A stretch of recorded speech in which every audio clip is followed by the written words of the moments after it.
2,000 episodes retrospectively filed, and at each new one we still collectively smile. That's effectively wild. That's effectively wild. Hello and welcome to episode 2337 of Effectively Wild, a baseball podcast from FanGraphs presented by our Patreon supporters. I am Ben Lindbergh of The Ringer, joined by Meg Rowley of FanGraphs. Hello, Meg. Hello. I know that you don't remember your bold predictions from our preseason bold predictions podcast, or anyone's for that matter. And so I've taken it upon myself to remind you of them from time to time. One of yours was at least two teams announce new controlling ownership. Yeah, dude. And you already had one down, one to go, as was ruled by Chris Hanel, who keeps the stats for those things. The White Sox eventual down the road transfer of ownership, the framework for which was put in place, Chris ruled that that counted. Yeah. And we are maybe close to number two here because the Rays seemingly are being sold. It's not official yet. It's just a letter of intent, but there are exclusive talks with Jacksonville developer Patrick Zalupski and a coalition that he has put together to sell the Rays for $1.7 billion, reportedly. Whoa. And I guess that's not shocking because we kind of knew that the Rays were on the market, or at least Rob Manfred reportedly had pressured Stu Sternberg to explore a sale for the Rays. And we just kind of had the feeling, given the way that they were seemingly stalling / sabotaging the ballpark agreement that they had previously made, it seemed like maybe they had cold feet or they weren't eager to proceed with that. And so we speculated about maybe whether they wanted to move the team or sell the team. And then there were reports that maybe MLB wanted them to sell the team. Yeah. And seemingly they are moving down that path. So do I get credit for that? Well, I guess Chris will have to rule. I don't know if a letter of intent, which is not binding. Yeah. Right. I don't know if that quite counts, but we're within the window here of predictions. So if this becomes solidified at some point this season, then you could quite easily get credit. And you still have the Twins in your back pocket. If the Twins sale proceeds, then that's another avenue for you to cross off this second one. Yeah, man. Maybe all the teams that employ former FanGraphs writers, no, some of them are very much not for sale. It's hard for me to know what to think of it. I don't think that my impression of Rays ownership is wholly negative, right? It's not a John Fisher sort of situation to me, which I don't think that the ballpark stuff has been handled particularly well. And they do have to play on hard mode because of the mandates, the budgetary mandates of ownership. But it does seem like a team that is really interested in winning baseball games and is not opposed to investment in some parts of their organization, even if they are not spending big from a payroll perspective. So it's an interesting one to unpack, and it's so funny because it's wow, almost $2 billion for the Rays that don't have a ballpark in a state where they will likely struggle to insure a ballpark, or at least potentially will struggle to insure a ballpark.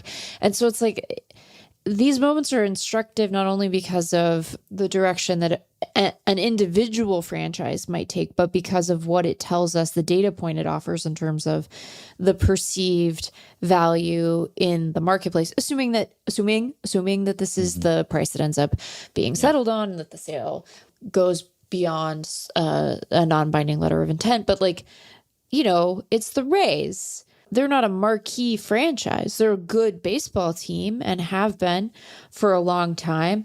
And, they're the only one that employs Jeff Sullivan. That's got to be worth something in the term sheet, right? It's just oh, look, we get to listen to Jeff to do internal FanGraphs, basically. Could have done it for a lot more people. I'm just saying, as a person who has a note to offer to our friend. Yeah. But it is clear, again, assuming that this sale comes to fruition and that the eventual sale price lands somewhere in this neighborhood, that owning a baseball team is still seen to be a good investment, a worthwhile one. It's an obviously lucrative investment in a way that we can put a more tangible sort of number on as a result of a sale, right? I think that's why these are always so closely watched, because you do get a nice little check-in on sort of what does the investor community think of this as a potential asset. And I am using that word purposefully here. So I think that piece of it is interesting. And then, I don't know anything about this guy. How many business guys are we supposed to know, really? I feel like I know too many business guys. I know the names and can ID the faces of too many of these dudes, but I don't know if there's like a conclusion we can draw about the potential impact this might have on future Rays payrolls, for instance, right? Does this alter the fortunes of the franchise in terms of how they have to go about constructing their roster? That'll be interesting to monitor too, assuming, of course, that it happens. And I think that it should, so that I can get a bold prediction right, and that's really what, at the end of the day, that's what matters. These predictions that I remember so well. Yeah. Yeah, that was interesting to me too, the sale price, because the Rays were rated by Forbes and Sportico when they do their annual MLB evaluations or valuations of the franchises. They were 29th, just ahead of only the Marlins, the other Florida team. And their valuations were, I think, $1.25 billion from Forbes and $1.35 from Sportico. So this is exceeding those by a fairly wide margin. And yeah, you only get so many data points to see, are those estimates roughly accurate? And I think they are generally in the ballpark, so to speak. But the fact that the Rays are even this valuable, despite all of the uncertainty of their situation, then that just speaks to how good the investment in baseball teams and sports franchises has been for very wealthy people and continues to be. And I have been interested in, we talked about this on Hang Up and Listen recently, but there's a clause in the bill that the Republicans are trying to pass now that would lower the potential for sports franchise owners to use those franchises as tax shelters. Right. Which is ironic because the bill is about preserving tax cuts and one largely giant giveaway benefits the wealthy. But in this one specific way, it could actually hurt sports owners who have just been able to depreciate everything essentially and write it off, including player payroll and all the rest. And that is somewhat in danger if that provision stays in the bill, if the bill passes. That would only apply to new owners. And so I have wondered, are they going to try to just ram through some sales before that happens so that new owners could still benefit from that potentially? So we will see. But regardless, it's a good investment on the whole. Whether you're turning a profit year in and year out, the appreciation of the sports franchises has been very beneficial. And I think Sternberg bought the Rays for $200 million in 2004. And sure, there's been a fair amount of inflation since then, but even so.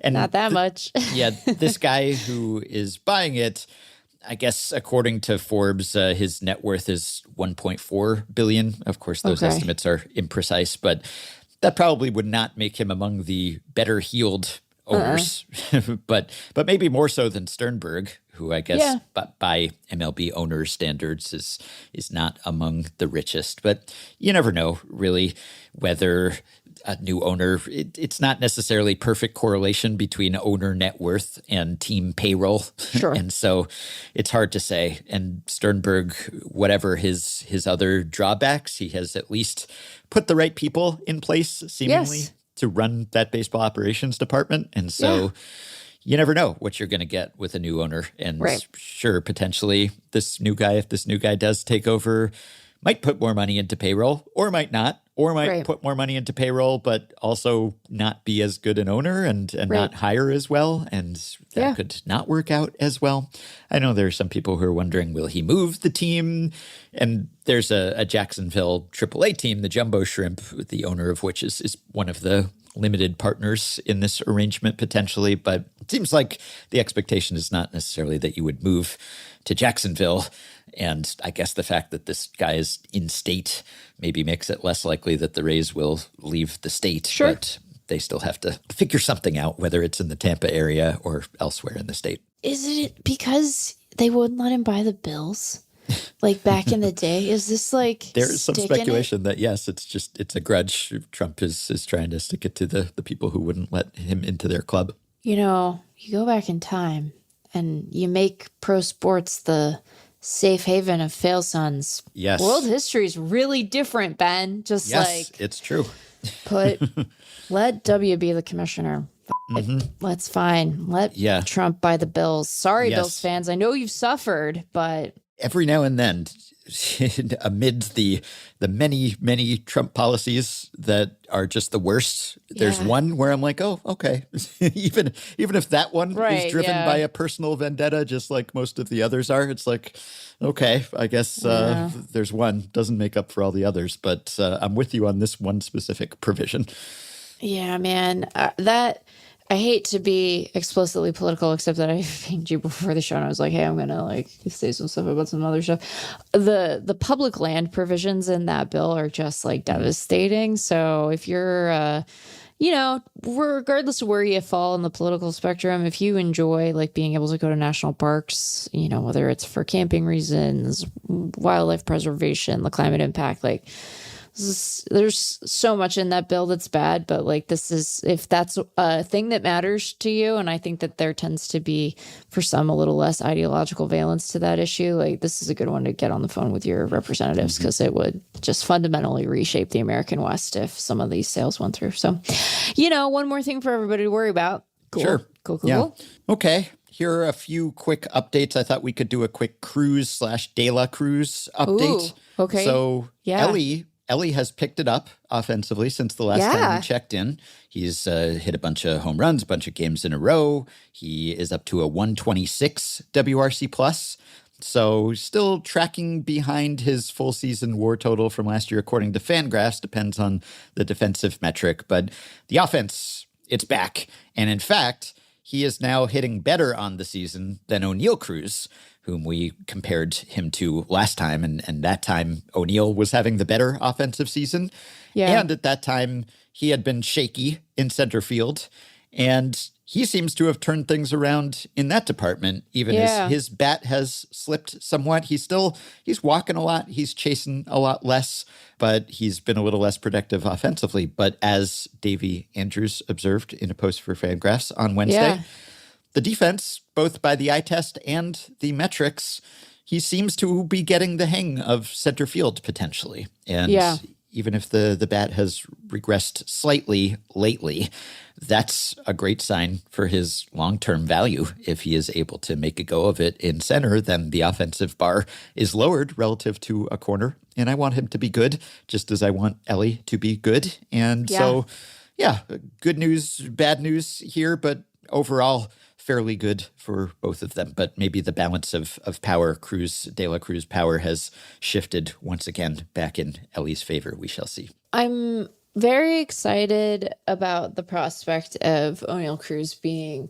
a good center fielder because, first of all, the eye test in the early going was... It was rough out there, dude. It was rough in spring. In spring, we were like, I ain't really gonna not work out.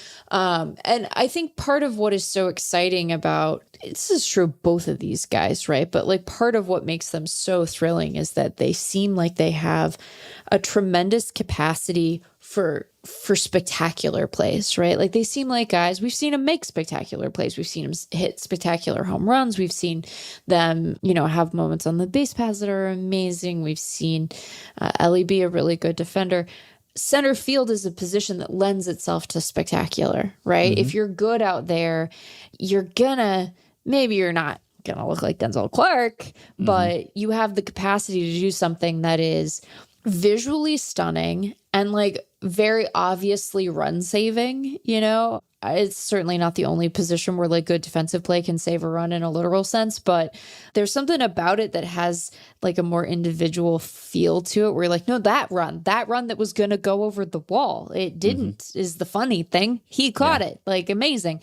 And so I'm in favor of him being a good player because it would be really exciting and cool to see him realize sort of his prospect potential. And a good and consistently good Oneil Cruz is like quite the boon for his organization, right? Like that has franchise altering potential to it, depending on how good the good is, right? But but also, you just want to see that guy look cool out there, man. Like I just want to see him look freaking cool. So that part's exciting. However, the balance between the two is sitting. Like I'm jazzed about that part. I hope that he continues to make progress there and it starts to, be a thing that I don't feel compelled to watch in like how are we doing out there today? Because like, boy, it was even when it worked, and by that I mean like even when he ended up making plays he was supposed to, it never looked comfortable. It didn't look intuitive, and that makes sense. He's like adapting to this new position, but it felt like you felt a little bit like you were watching a baby deer, you know? Yeah, very much so. I think baby deers would be bad center fielders. Like I feel comfortable with that take. Another turnaround that may be in the process of happening is Sandy Alcantara. Things have looked up a bit for him. He's had 3 solid starts in a row. So over those starts, he has thrown 17 innings. He has a 2.12 ERA, a 3.36 FIP. He struck out 15. He's walked 3. I don't know if it's quite vintage Sandy, but it's kind of closer, at least on the surface. Now, the caveat there, the most recent of those starts was against the Phillies. The prior 2 were against the Rockies and the Pirates, respectively. Right. And now I know that the Rockies, subsequently, they've been on a bit of a roll by Rocky standards. They've won 3 in a row. You don't have to gild the lily. It's fine. Like, it's fine. They're coming off a game where they hit 7 home runs, which tied a franchise record, which is impressive considering that this franchise used to play in Denver without a humidor. Right. But look, they're still the Rockies. But there is very much a kind of, is he good or was he just facing the Rockies dilemma that we've been facing lately? Atlanta went through this recently because Spencer Strider had a great start against the Rockies and struck out a ton of guys. And then Grant Holmes had a fantastic start against the Rockies, even though the Braves ended up losing that game. He struck out 15, Grant Holmes. And didn't he also allow 9 runs in that start? I don't think he did. I think they did. They did. Or 10 possibly. I thought that I did not pay attention to that game other than and I was like, how does that even happen? Right. I also wondered, how does one strike out 15 and allow that many? And I guess the answer is you don't, but your relievers do after you because, Grant Holmes, he pitched 6 1/3 and he allowed 3 runs and 2 earned and then struck out 15. And then, yes, the Braves lost 10-1. But that was one of those where it's like, Grant Holmes struck out 15? Grant Holmes is good. Is he that good? Or is it the Rockies? And, it's probably a little bit of both. It's a little bit of both, So if Sandy has gotten himself back together again, then the timing would be good for the Marlins, at least when it comes to being able to potentially flip him before the deadline. I feel bad for Marlins fans. Like the best case scenario is that this guy gets good again just in time for him to be shipped out. But I guess you're used to it if you are still somehow after all these years a Marlins fan. But I would be happy if Sandy were good again. Luis Robert has not really been good again. No. He's been a little bit better in June at the plate than he had been before then, but not so good that it's been he a is rough back. Go.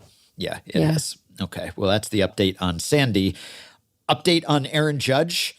He slumped. He's had a slump. I think this is the first time you could say that Aaron Judge has been anything less than blistering for more than, I don't know, a game. He's had a 5-game stretch where he has been legitimately one of the worst hitters in baseball, which normally would not be notable whatsoever. But for Aaron Judge to have a -10 WRC plus over a span of 5 games, 21 plate appearances, he's struck out, I think, 12 times in those plate appearances. Wow. He struck out an awful lot. Yeah, he's been kind of bad, and it happened against the Red Sox, and so that was bad timing on his part. He was like 1 for 12 in that series and struck out 3 times in each of those games and grounded into a double play in a high leverage spot.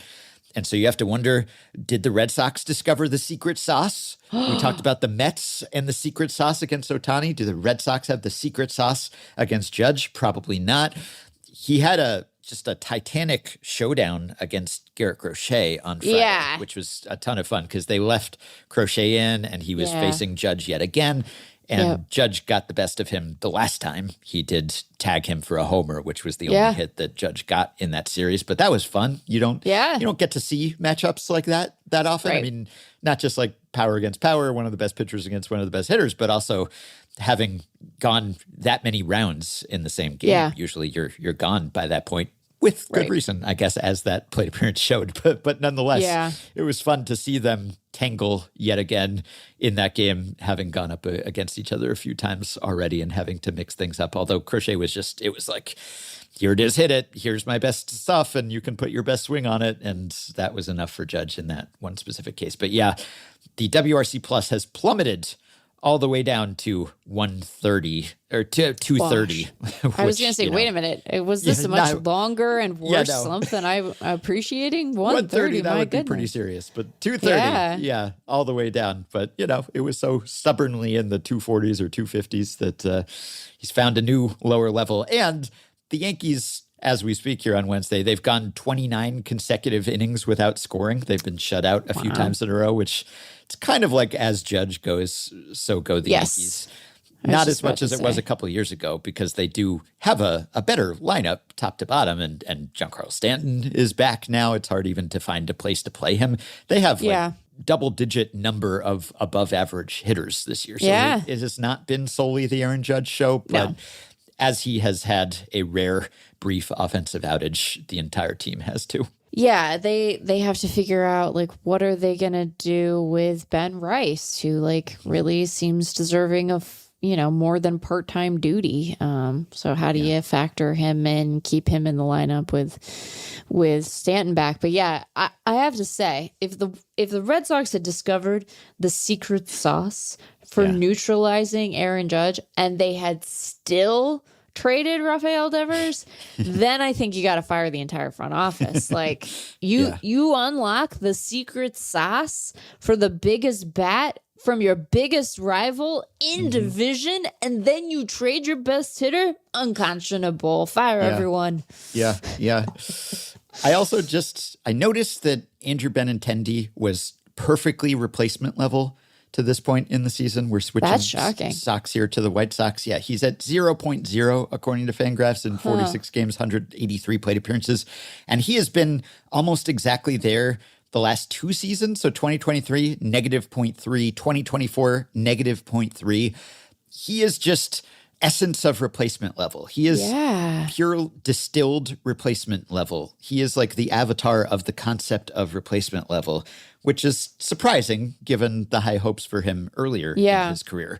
But he has settled into this phase where he is just the face of replacement level at this point. I was trying to see, is anyone closer to replacement level with this much playing time over the past few seasons? Because he's been a starter. He, had 621 plate appearances in 2023, 522 last year. He's been playing very regularly despite being almost perfectly replacement level. The only other hitters who have been within a win of replacement level in either direction and have had more plate appearances than Benintendi over the past 2 seasons, Josh Bell and Andrew Vaughn, who until recently was also on the White Sox. It's appropriate, I think, that 2 of the 3 most replacement level players would be White Sox because they've just been kind of a replacement level team. If you're on a better team, you probably don't have the opportunity to be replacement level for that long because you get replaced. Right. Benintendi has not, and obviously they signed him to a big contract, probably regrettably from their perspective. And so,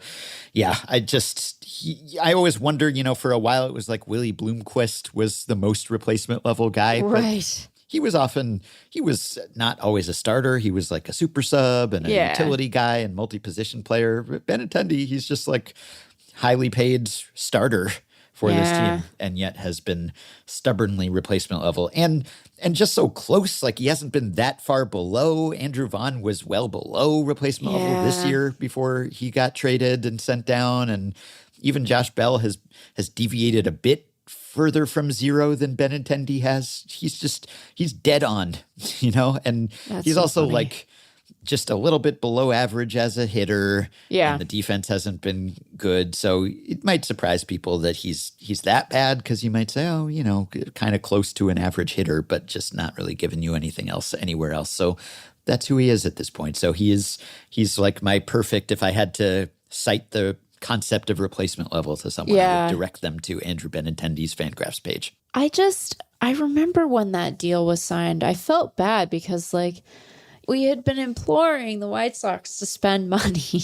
We were like, please, they had a very exciting young core. We were like, please, supplement this group. And then they did, and we were like, not like that. Yeah.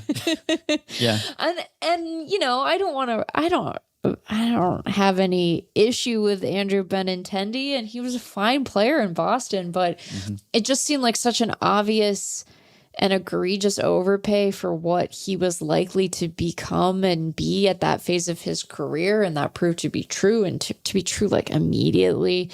And when you don't spend, how you spend matters a lot more. If you're the Dodgers, you can sign Michael Conforto and he can just be bad, and then you torture Craig with him. So it has a utility in a way, right? Yeah. Maybe not the utility you were hoping, but you're like, well, we got rid of Kelly, so we got to have somebody. And I guess it'll be Michael Conforto.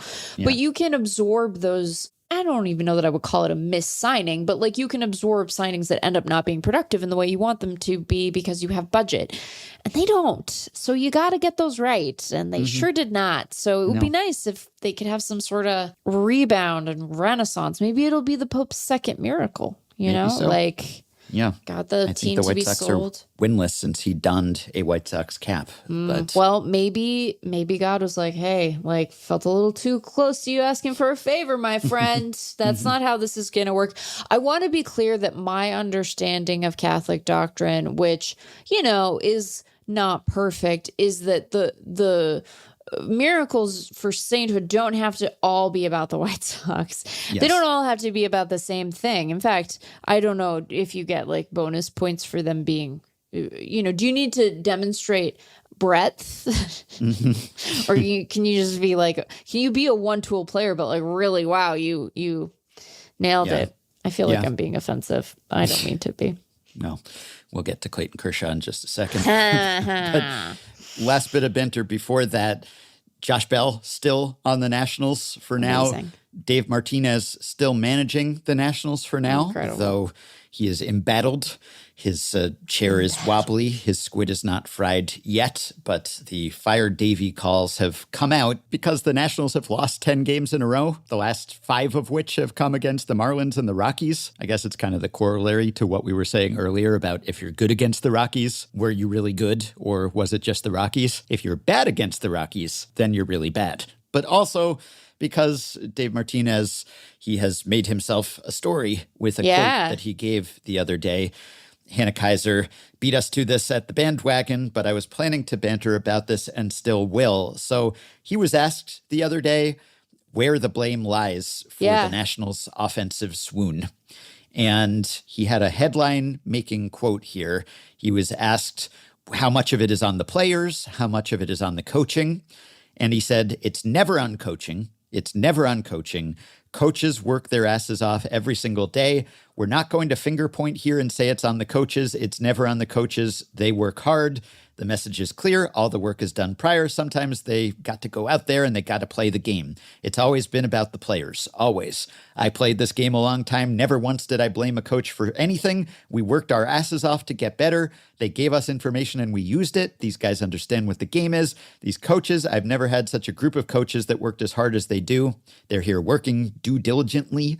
They go over everything. They sit with the players every day. These coaches, they work their asses off. Every coaching staff is like that. And the players know sometimes you got to put the onus on the players. They got to go out there and they got to play the game and play the game the right way. We can't hit for them. We can't catch the balls for them. We can't pitch for them. We can't throw strikes for them.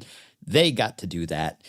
So he said no finger pointing, but then kind of did point the finger at the players. Maybe many fingers. And then he tried to walk it back later, and he said that his remarks weren't about the players. He said he never mentioned the players, though he pretty explicitly did. But I understand what he's saying, and that obviously the players are the ones who ultimately do have to play. But I thought this was kind of a fascinating quote. Obviously, he's just defending his coaching staff and to some extent, by extension, himself. And maybe the coaches have been perfectly fine. But the thing that interested me most about this quote was that he was basically saying inadvertently that coaches don't matter and that maybe he as kind of a coach, as the manager, doesn't matter, which we keep having this conversation when managers were fired earlier this season. When we talked about Derek Shelton and is it his fault and did he do anything wrong, or other underperforming managers. Is it ever a manager's fault? Have we just gone past the point of ever really blaming a manager for a team's lack of success? Brandon Hyde, is that his fault? Are the Orioles playing better lately? Who knows? But for him to say it's never on coaching, and that like his coaches work well and every coaching staff is like that, it's as if he's suggesting that most coaches are replacement level themselves, that like every coaching staff is good. No coaching staff is better than any other coaching staff. Like they're all equally competent and they don't directly impact what is happening on the field. And thus, how can you ever hold them responsible? Or should you even care who the coaches are? Because they're all working hard and the players have to do it ultimately. It was just a really kind of fascinating quote to me for a manager to defend his coaches and yet at the same time, perhaps unintentionally, make the coaches sound supremely unimportant. Yeah, I don't know really how else to interpret it than that there is just this, you've sort of rendered moot their presence by how you're talking about them. It's so bizarre. And I think we've talked about a number of managerial firings this year. I'm sympathetic to the notion that these guys are often, whether it's fair or not, the first ones to go, and they surely don't, they're not putting the roster together. We don't have any manager GMs in baseball, to my knowledge.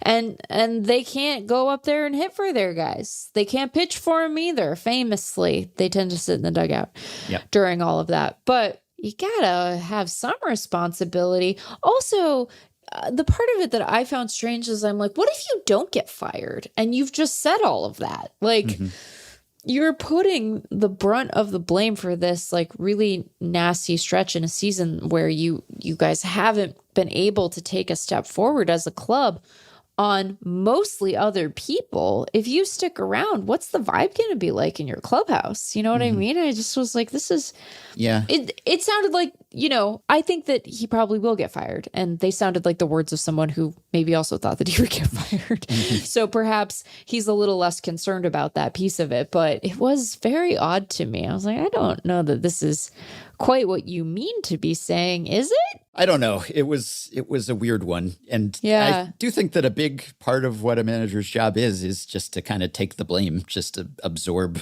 the blame and take responsibility. And we've given some grief to Ron Washington for seemingly not doing that at times and kind of throwing his players under the bus. And granted, those players have been bad, but still, your job is the public face.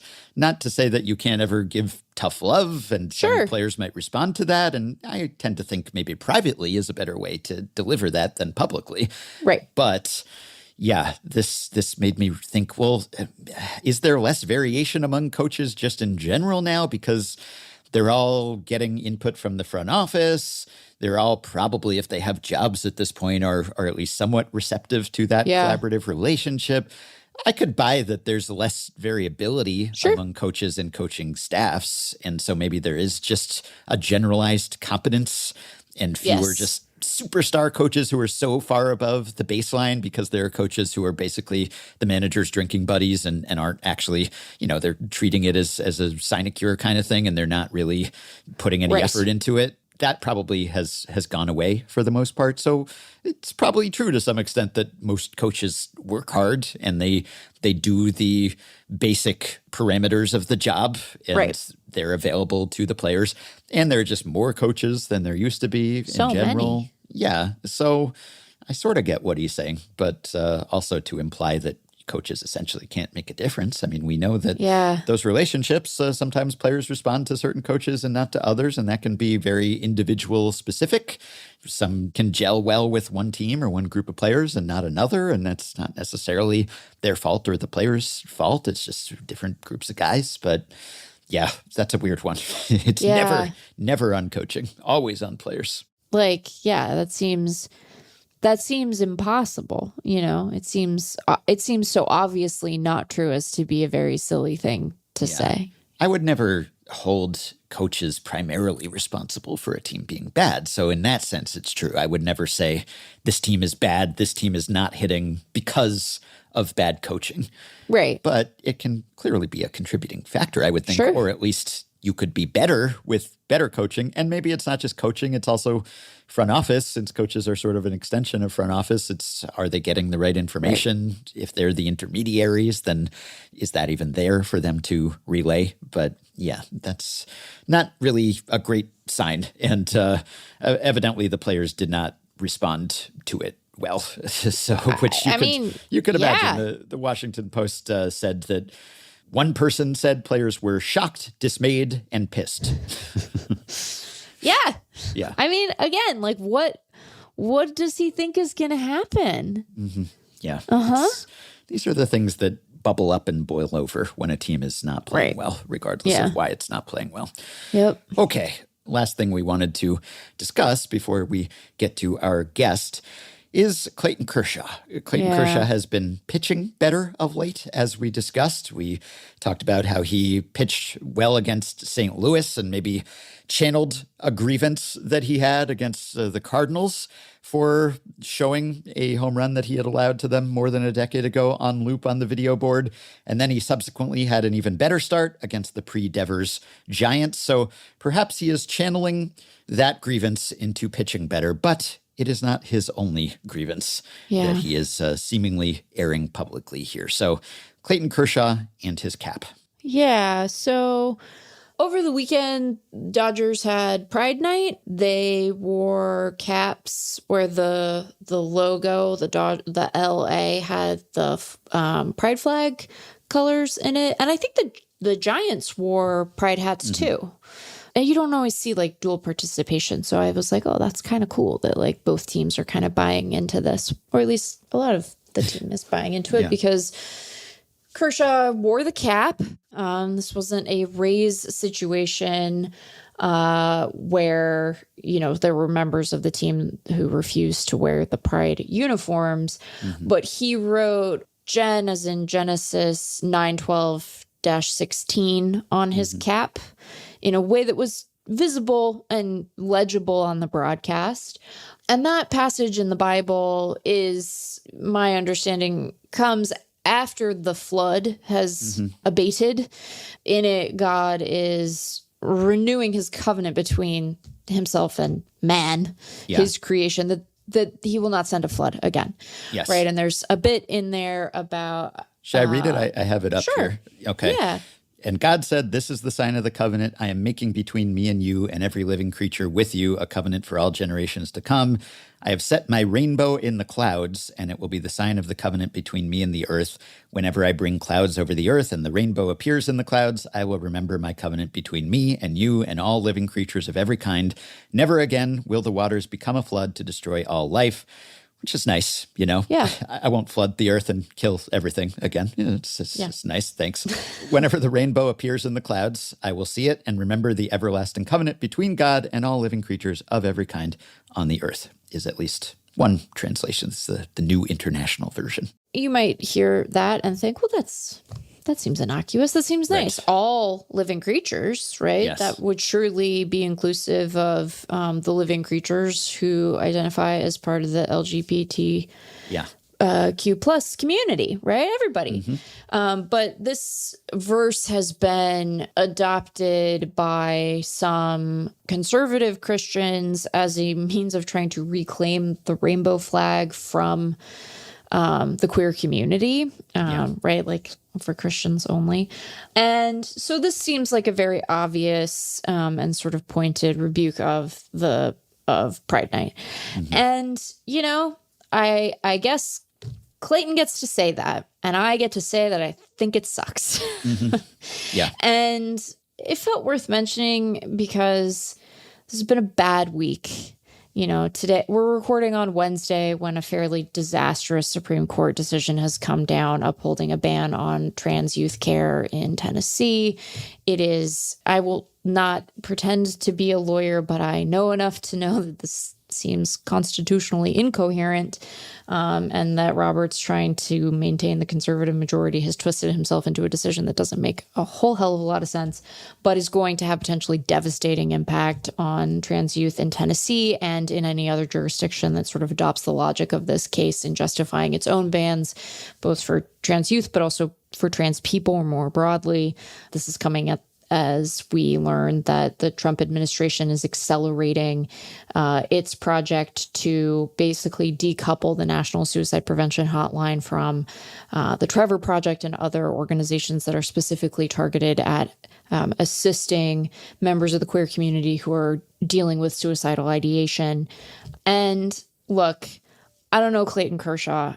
There have been times in Clayton Kershaw's life as a public person where he has adopted positions, has said things that I think a lot of progressive baseball writers thought, well, we know that he's a conservative guy and we know that he's a devout Christian, but like clearly a person who has a fair amount of empathy, is able to assess things that are put before him, listen to people saying how particular policies affect their community and have empathy for them and say that Black lives do matter, right? That this is a guy who has that capacity. And it's just profoundly disappointing to see, again, him not be able to extend that capacity to a community that is under attack right now.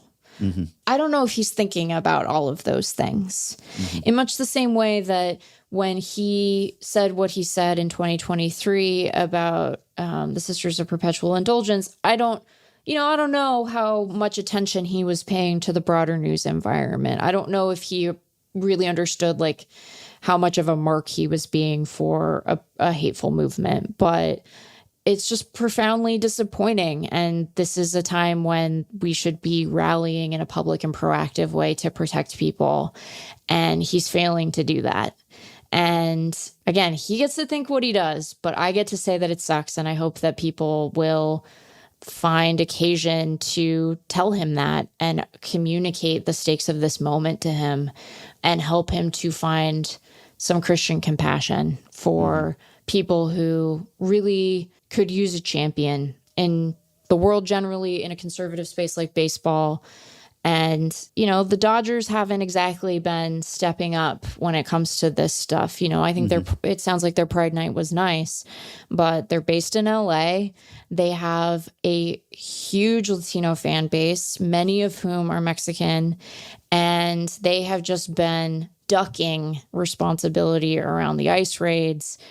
Not everyone, right? Kiki Hernandez came out and talked about this in a precise and proactive way, but you know, this is a civic institution that means a lot to the city of Los Angeles, and Los Angeles is a diverse, vibrant place.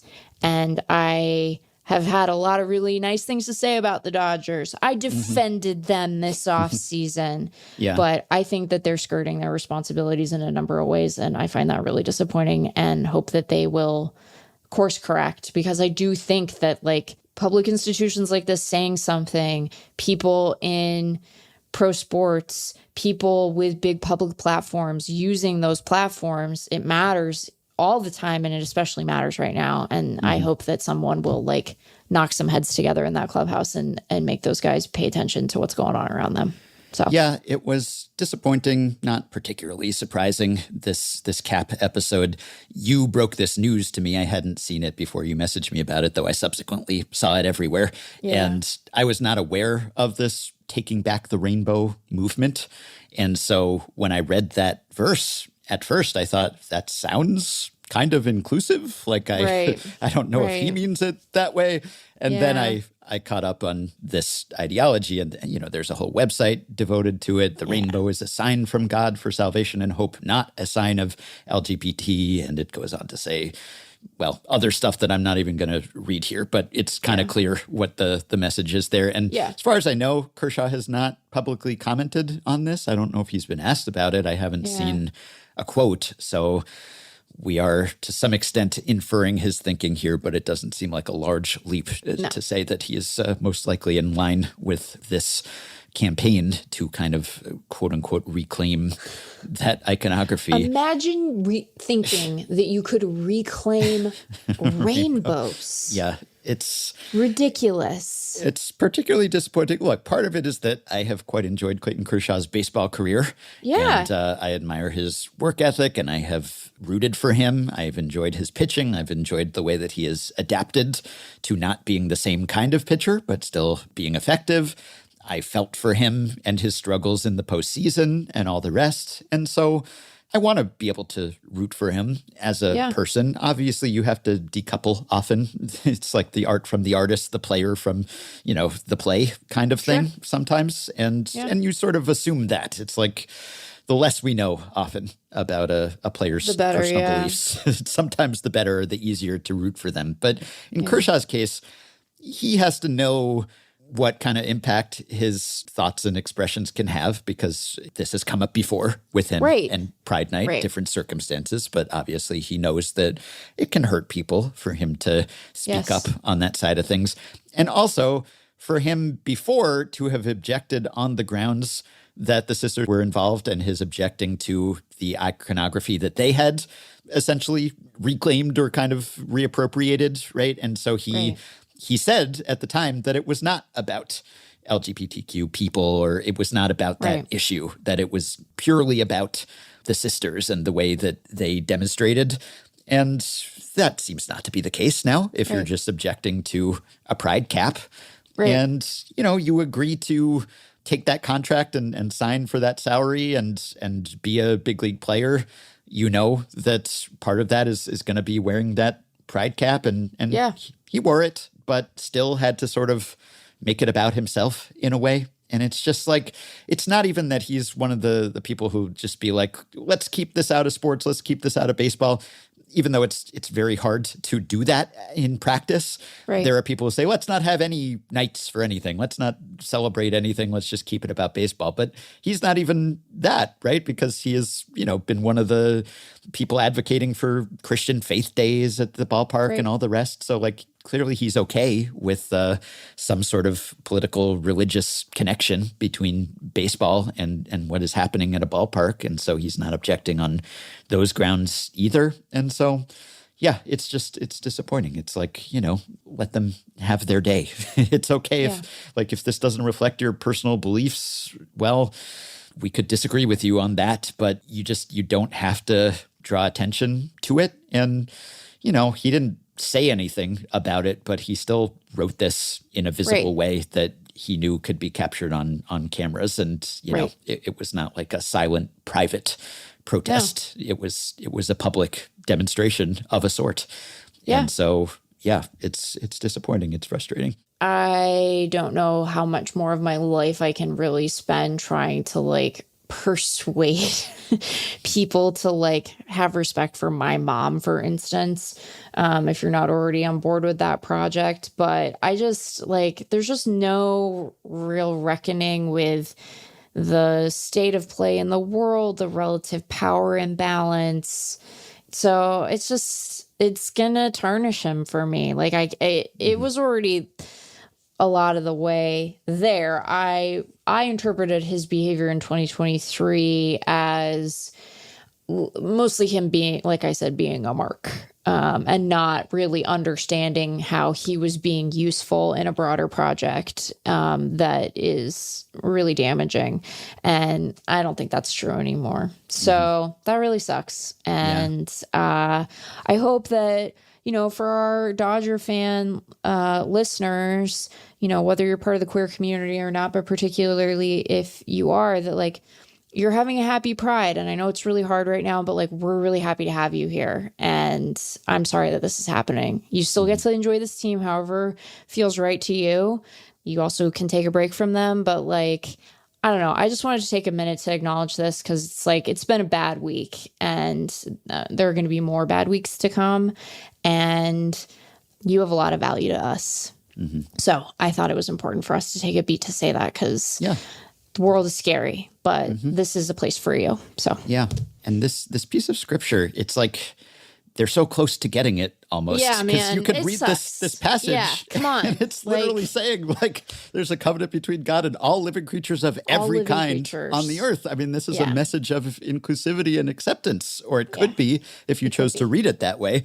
And they would probably say, oh, yes, well, we love the person, but not their behavior or whatever, right? Like, which again kind of rejects their personhood. And differentiate that's the problem those with that. Things in your own life. Spend 10 minutes telling me how like you are distinct from the love you have for your spouse. Those are separate, right? Yeah, yes, exactly. But it's like the underlying message here because, I'm not a religious person, but religious belief is not inconsistent with supporting the queer community. It's just it doesn't have to be your interpretation or sometimes the official stance of a church. But even so, you can reach your own conclusions and you can parse these passages in your own way. And I don't know whether that is part of, as you might say, their project in this case, that this piece of scripture on the surface, I mean, kind of claiming this as your own, it makes it easier to defend that stance because it's like the passage itself could be read in kind of an inclusive way. Like I saw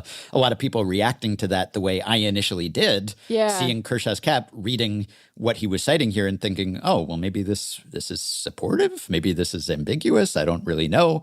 I don't know whether that plausible deniability piece of it is part of the motivation. Clearly not for the people who are actually like organizing this campaign because they're pretty explicit. In on the campaign. Right. And there's like, when I was Googling this to try to familiarize myself with it, there was a post that came up from the True Christian subreddit, which was basically like, are we making a mistake by even trying to rebrand the rainbow here because we could inadvertently promote pro-LGBT like positions by, people thinking that we are being supportive when actually we're not, right? So like that is the thinking here that's happening. And it's very much just like it's snowflake behavior in addition to being intolerant. And, there's the whole like tolerance of intolerance, is not tolerant is not good. No. It's not just let people be themselves because that's not what's happening here. It's not. If that were the attitude, then probably you're not writing this verse on your pride cap. Yeah, I briefly. I guess I'm happy to say that I was not familiar with this dark corner of the internet immediately either, but I briefly had a moment where I was like, oh, maybe he heard people last time. Maybe he heard people say like, hey, I love watching you. I'm a gay person. I'm a trans person. This is really hurtful to me. And maybe he accessed empathy and compassion the way he's demonstrated he's capable of, right? And then I was like, oh no, so much worse than that. Yeah. So, can I break a piece of Dodger-related news that has nothing to do with Clayton Kershaw or Pride? Apparently, according to Shams, the Dodgers ownership group is buying the Lakers. What? Does this count toward my bold preseason prediction? I don't think so. I don't think so either. Huh. Well, you've already got Magic on board. I guess why not collect all the LA Jewel franchises. Many more bobbleheads. Yeah. Anyway, so we can't count John Fisher selling one of his franchises. Either he is selling his MLS team.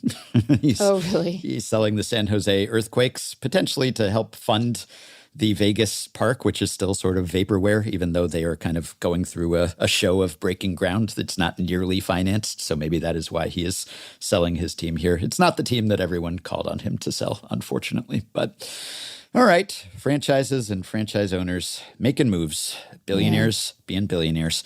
Yeah. So let us pivot from that to a guest who will be with me for the rest of this segment. You had something come up during this interview, and so you will not be with us. But it's a good conversation with a former teammate of Clayton Kershaw's, Ross Stripling. And Kershaw actually comes up. And I actually also asked Ross if players talk about politics among themselves. So we'll get his answer to that.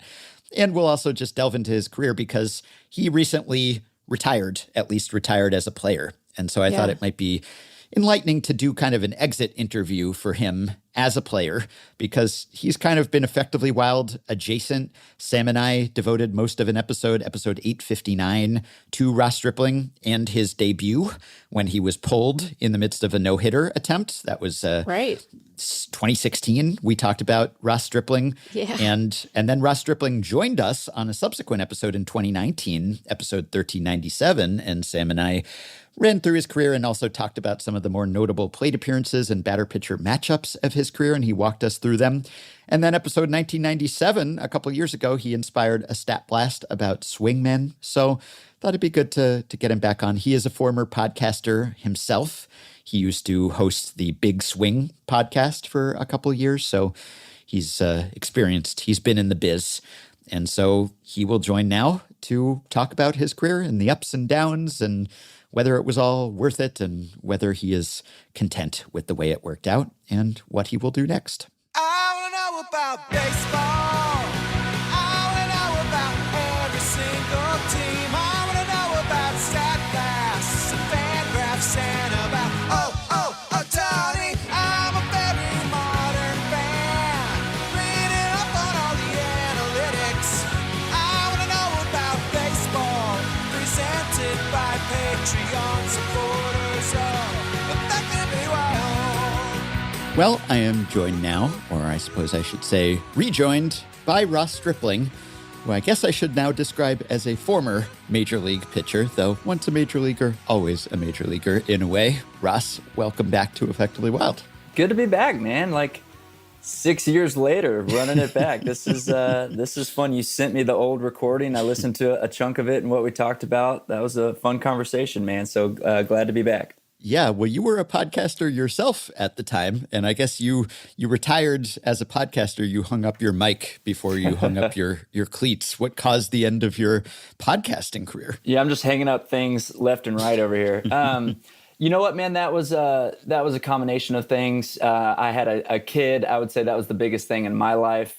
I'd kind of exhausted my network. I'd been traded from LA to Toronto. We had gone through COVID, and we were even doing like 2 episodes a week for a little bit in there in COVID when, there's nothing going on. And, we were having a hard time finding guests, hard time finding new stuff to talk about. And then my co-host got promoted at his job and was taking on more, in his real world life. And it just became hard to sync up, hard to get motivated for it. We feel like it had kind of run its course. We had that Joe Kelly episode where he was basically calling the Astros cheaters and all sorts of stuff, and we made the bottom line of ESPN, and that felt like our pinnacle. And after that, we could never achieve those heights anymore. So we just kind of feel like it was time to call it. Yeah, that seems like a reliable way to generate publicity. Invite Joe Kelly onto your show. You're going to get aggregated for one thing or another. We haven't done that yet. We should break glass in case of emergency. Have Joe Kelly on. Yeah, I suggest from a business standpoint, it's a great business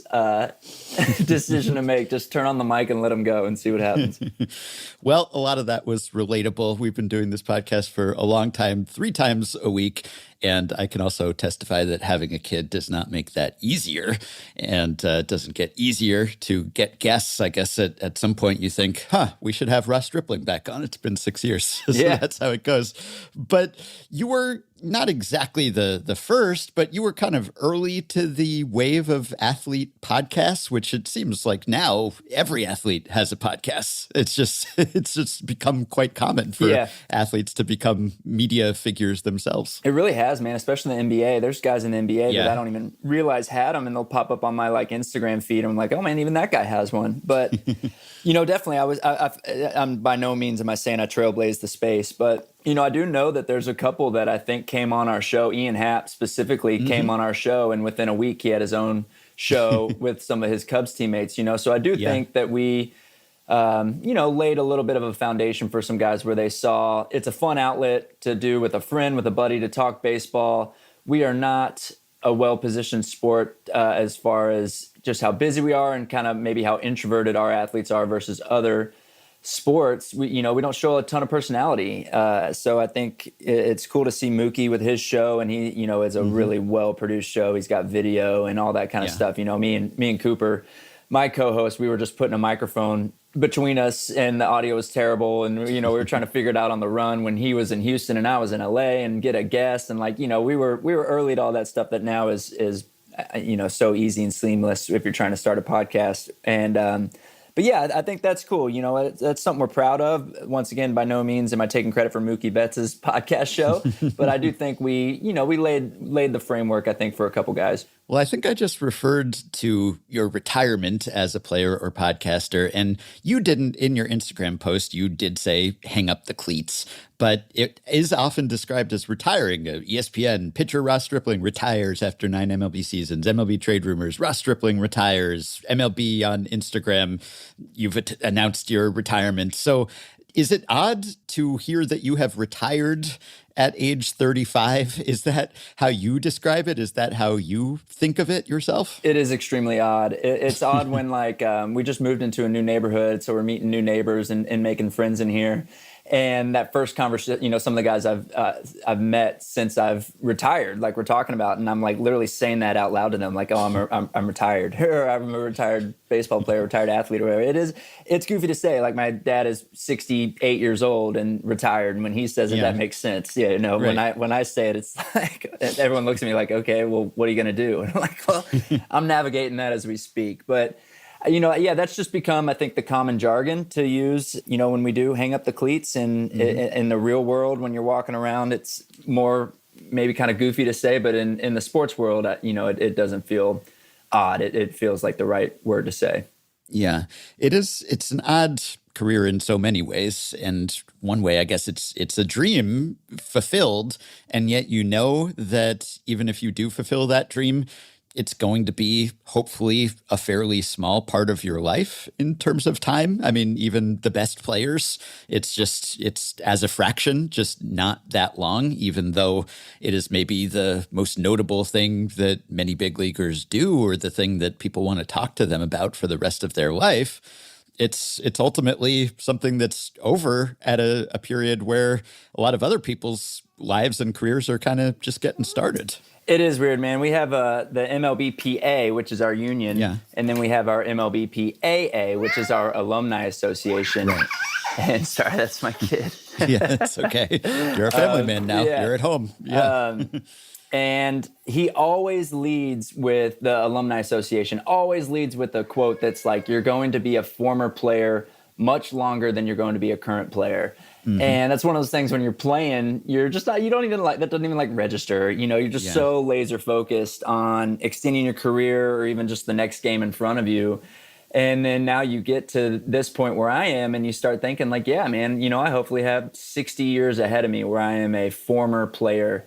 And what do the next 60 years look like? I'm so fortunate that I was able to, make enough money where I don't have to rush into anything right now. But I'm kind of a busybody, hard worker. I'm gonna get into things, but I can be really picky right now, right off the bat, as far as how I spend my time.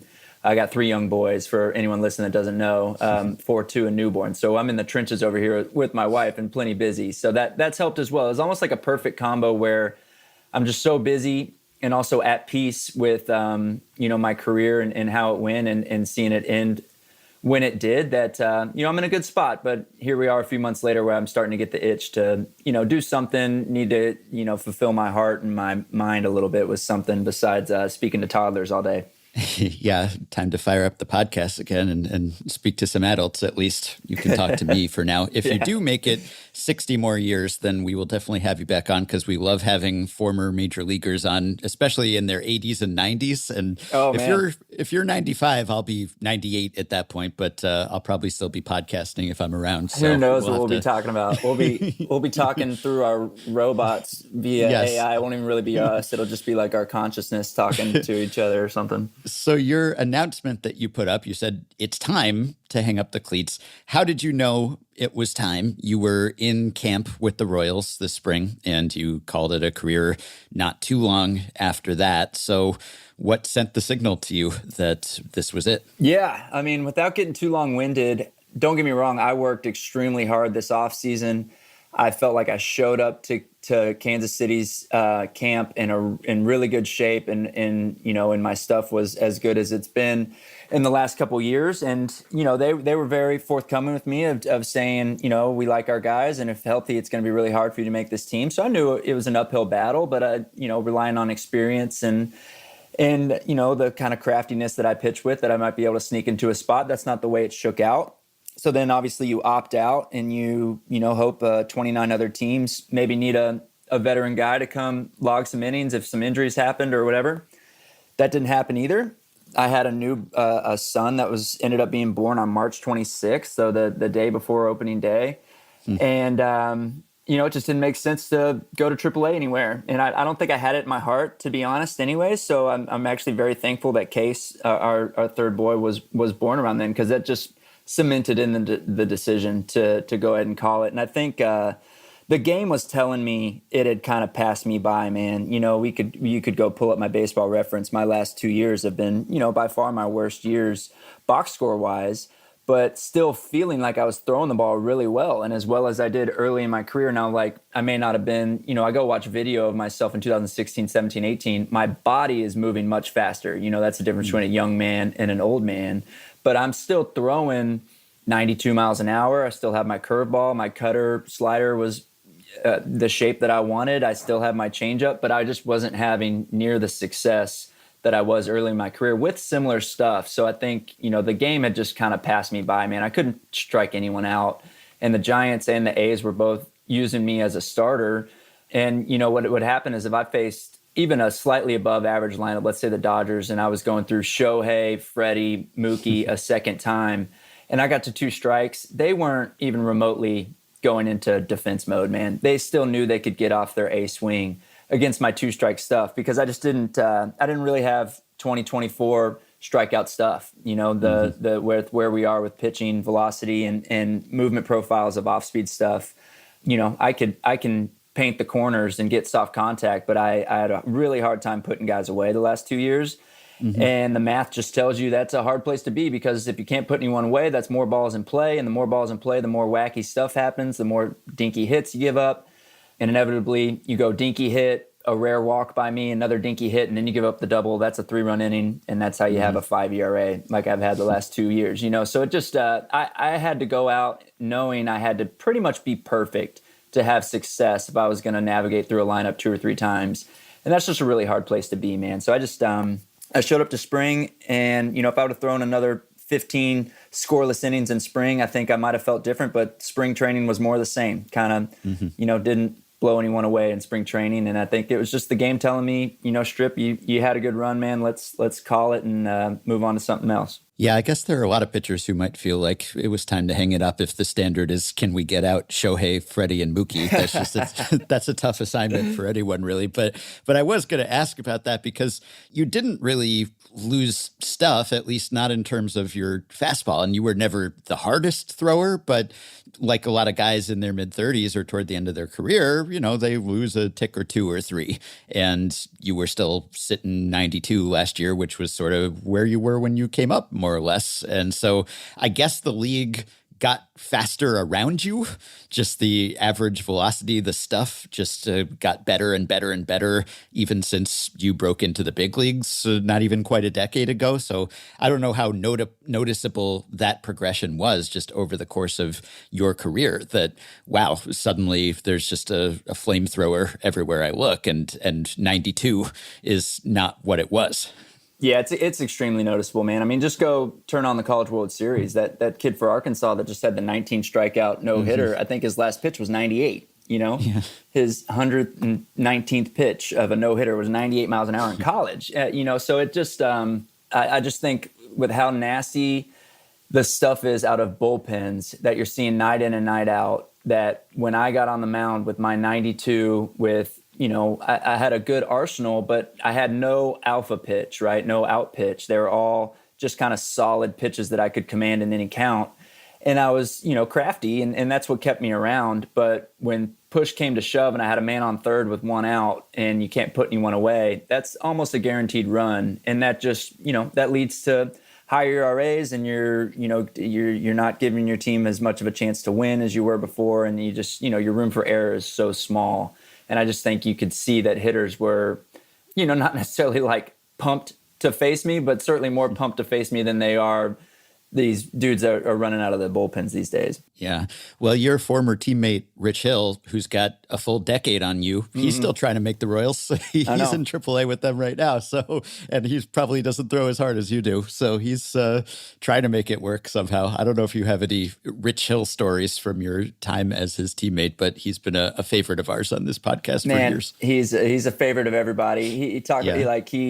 He has just made friends anywhere he goes because he's such an easy dude to root for, but he's also just so fun to be around. And talk about a guy that just flipped a switch from like the ultimate clown in the dugout and off the field to then just an absolute maniac on the mound. He really is one of a kind. And, and he has some of the stuff that I feel like is kind of like you can't really put a number on it, right? Like he has a really weird fastball that's like 88 miles an hour, but I'm sure it has very high vertical approach and probably high spin and all that stuff. But like it's like one of those things when he's 250 feet away or 60 feet away and you're playing catch with him, the ball hits you just as hard, and that's that's like a God-given skill that he has still in his mid 40s, so that's why he's still around. Those guys that just kind of have like these unicorn analytical stuff to them that we used to not be able to put a number on, but now, can much better kind of figure out the guys. So yeah, anyways, here we go, getting long-winded, but you kind of brought up how I've seen the game change and how it's just since I kind of came in 10 years ago, I remember spin rate. I remember hearing the first time spin rate, it was 2015. Now, it's just such a part of what we talk. And honestly, spin rate's kind of come and gone. It's not even really that important anymore. We've moved on to other stats. But I remember these guys that could throw down the middle. A guy named Matt McGill, who pitched a little bit in the big leagues, was just ahead of me in the development system with the Dodgers. And I remember getting to AA where he was, and he would go out and he would throw 92 right down the middle, maybe middle up. And I would just be like, what is this? Like, what, and then a year, 2 years later, we're able to actually like quantify why that was. And forever, there's probably been guys that have just been so frustrated because like, man, Joe Blow can just like live down the middle with his fastball 2-0, just throw like a middle up fastball and get away with it. How frustrating that used to be. And now here we are, we understand why that's the case and why when someone like Walker Buehler gets 2-0, he can still groove you a heater middle up and have success versus if I'm 2-0, I got to throw a wrinkle in for sure because I'm just asking for damage. So, it's just fun. I've literally kind of timed that perfectly to be able to see analytics and pitch design come in on the pitching side of stuff and how it's how we've gotten to where we are today. Yeah, and you were kind of early to deprioritizing the fastball, which is a league-wide trend now.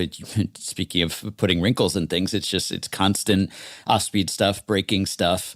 And even at the start of your career, when you were throwing your four-seamer at least less than 40% of the time, that was pretty rare at the time. And I guess everyone else kind of caught up when it came to just there isn't such a thing as a fastball count, or you don't necessarily have to lead with the fastball. Yeah, I'd love to take credit for that. Like that was my idea. And through the retirement process here, as I've talked to people and kind of reminisced a little bit, the one thing I've been adamant about is just how lucky I was to have been drafted and developed by the Dodgers. And I know we look at them now and you see Shohei and Yamamoto and Freddie and Mookie, and you think, it's a unlimited pocketbook, and to an extent it is, but they are still elite at developing. And that 2020 World Series team, I think, had 19 homegrown Dodgers, as well as guys like Muncy and Justin Turner, who are, thrown away by other organizations and turned into superstars by the Dodgers. So to your point,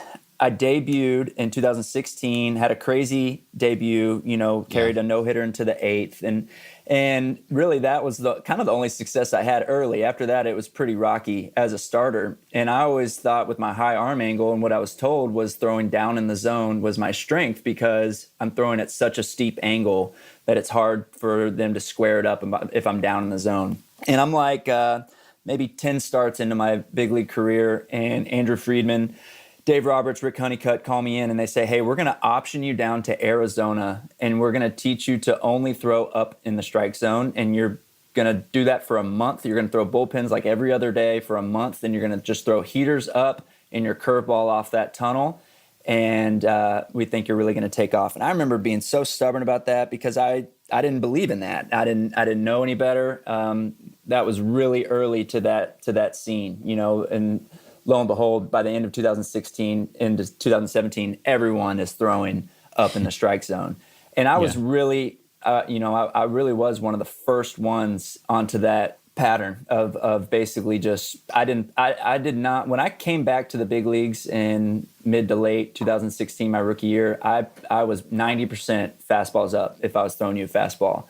That saved my career. It really did, because, I'm thankful that they obviously put that opportunity in front of me. I'm thankful that I ended up not being too stubborn to do it. And then thankful that I, have the ability to command that. It just changed everything for me. I got to where I could throw a fastball between the belly button and the letters in my sleep. And that just that opened up so many things for me, and was able to get strikeouts up there, was able to tunnel my curveball off that. And that's really when I took off. Well, speaking of that stuff, and also the Dodgers specifically, you were one of the many pitchers who had Tommy John surgery. You had it maybe when you were on the verge of the big leagues. You had been invited to spring training in 2014, and then you come down with the sore arm. You get Tommy John surgery, and that delays your debut potentially. And the Dodgers have had a ton of pitchers who've had Tommy John surgery, and there's been some conversation about are they doing something to cause this? And they've even acknowledged we're going to examine our process to see if we're doing anything. And a lot of it, I think, is just that they have the risk tolerance where they can acquire guys who have an injury track record, and it's not going to bankrupt them if those guys then get hurt again. But we've seen this league-wide prioritization of throwing as hard as you can and max effort, and we've seen the injuries increase. So do you think that those things are connected, that this stuff, all the hard throwing, is the reason why we're seeing these surgeries? And if so, do you have any prescription for how pitchers can be effective, how teams can be effective at developing pitchers, and we could somehow curtail this pitcher injury epidemic? Yeah. You know what? We talk about this kind of stuff over the last couple years, and I have a facility out in West Houston where we, have a track man and do some pitch design with some young pitchers, and we talk about it there too. And where I think I've settled, man, is it's part of the game. And no, I don't have a solution. I think where we are right now, where what we know you need to get your off-speed stuff to shape, like as far as velocity and vertical and horizontal movement, to get swing and miss and soft contact, it is a max effort slider breaking ball kind of throw. And, that's a little ligament there in your elbow. And a lot of times it's not going to hold up. But you know what? It's a very successful surgery. You do your 12 to 14 months of rehab, and then you come back and that pitch is right there again. And you keep going with your career like I did, and hundreds of other pitchers have as well. And that might be not necessarily what anyone wants to hear, but that's where I've settled. I think it's so competitive now to get these pitch shapes that we know lead to success.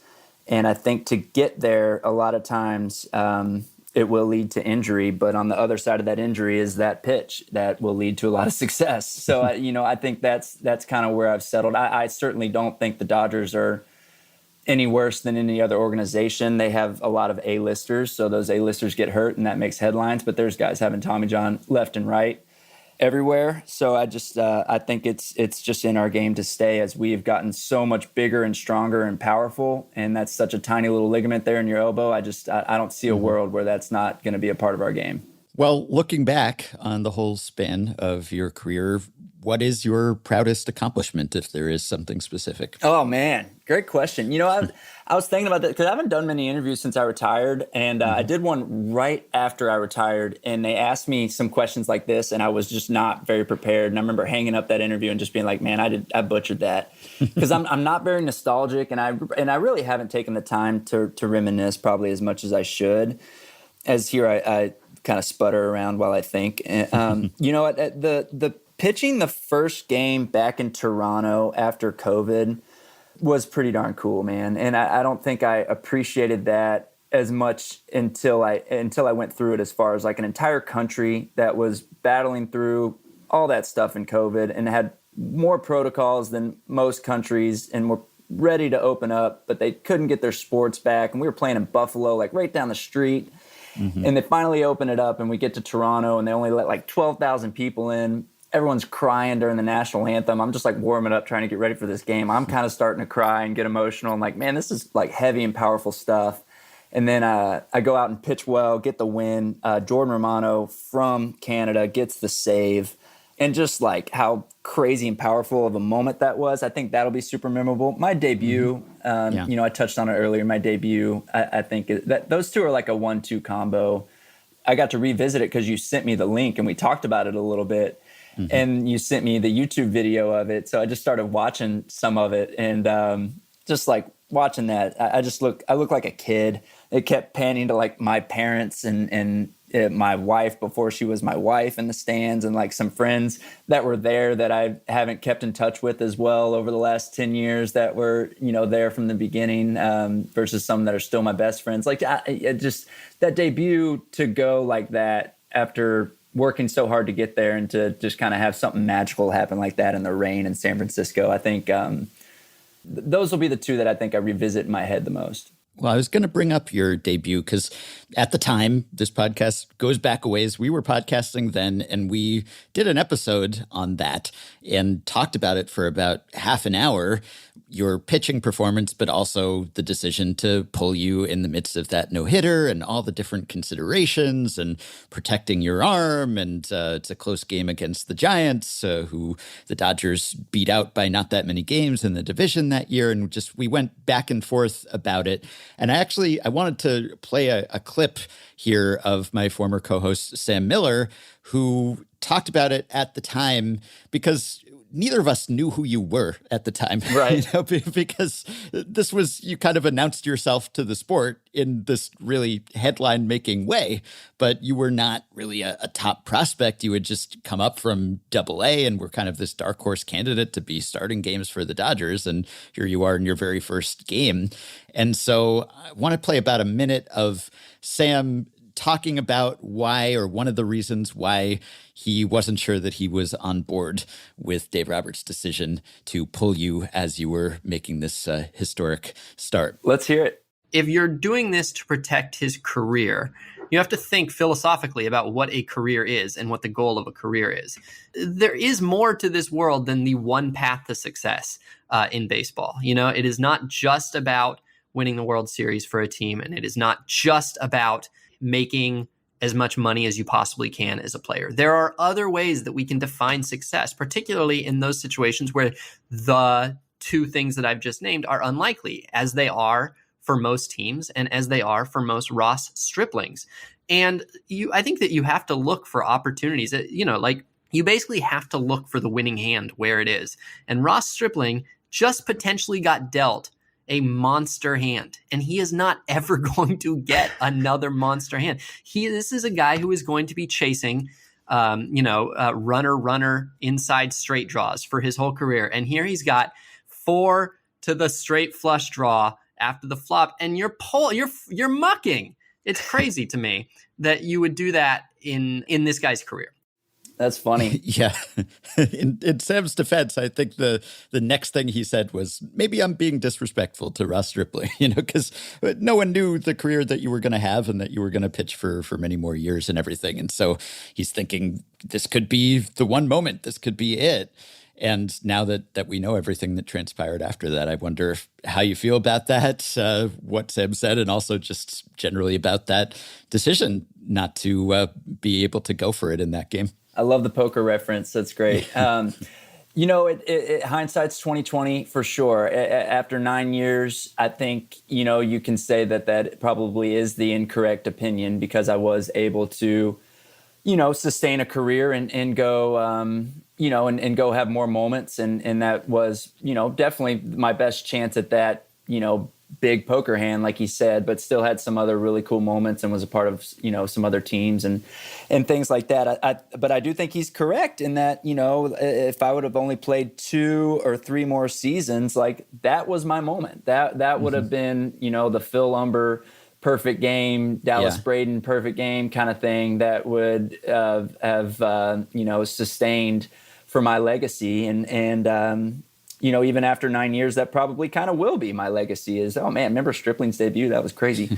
And do you remember Dave Roberts pulled Stripling in his debut? That was crazy. So in a lot of ways, it still is front and center on my baseball paragraph.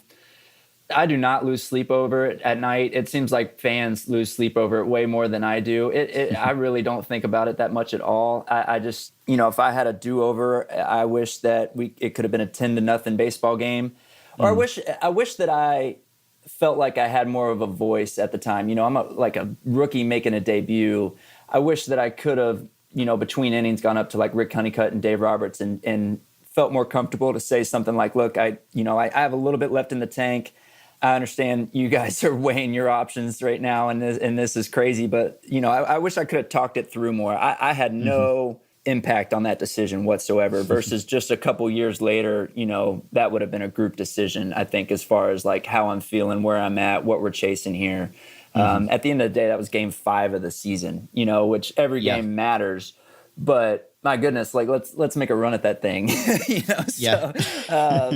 I don't know. I never got close again. So that was my one shot, as your former co-host said, but man. Yeah. And that was Dave's 5th game as a manager too. So he was a rookie also. That happened to him over and over again, man. He had to pull Rich Hill in a perfect game because of a blood blister. He pulled Kershaw in a perfect game after 7 one time in Minnesota. That just happens to Doc over and over again, man. Yeah. It's funny because that caused quite a stir in 2016 for you to be pulled from that game.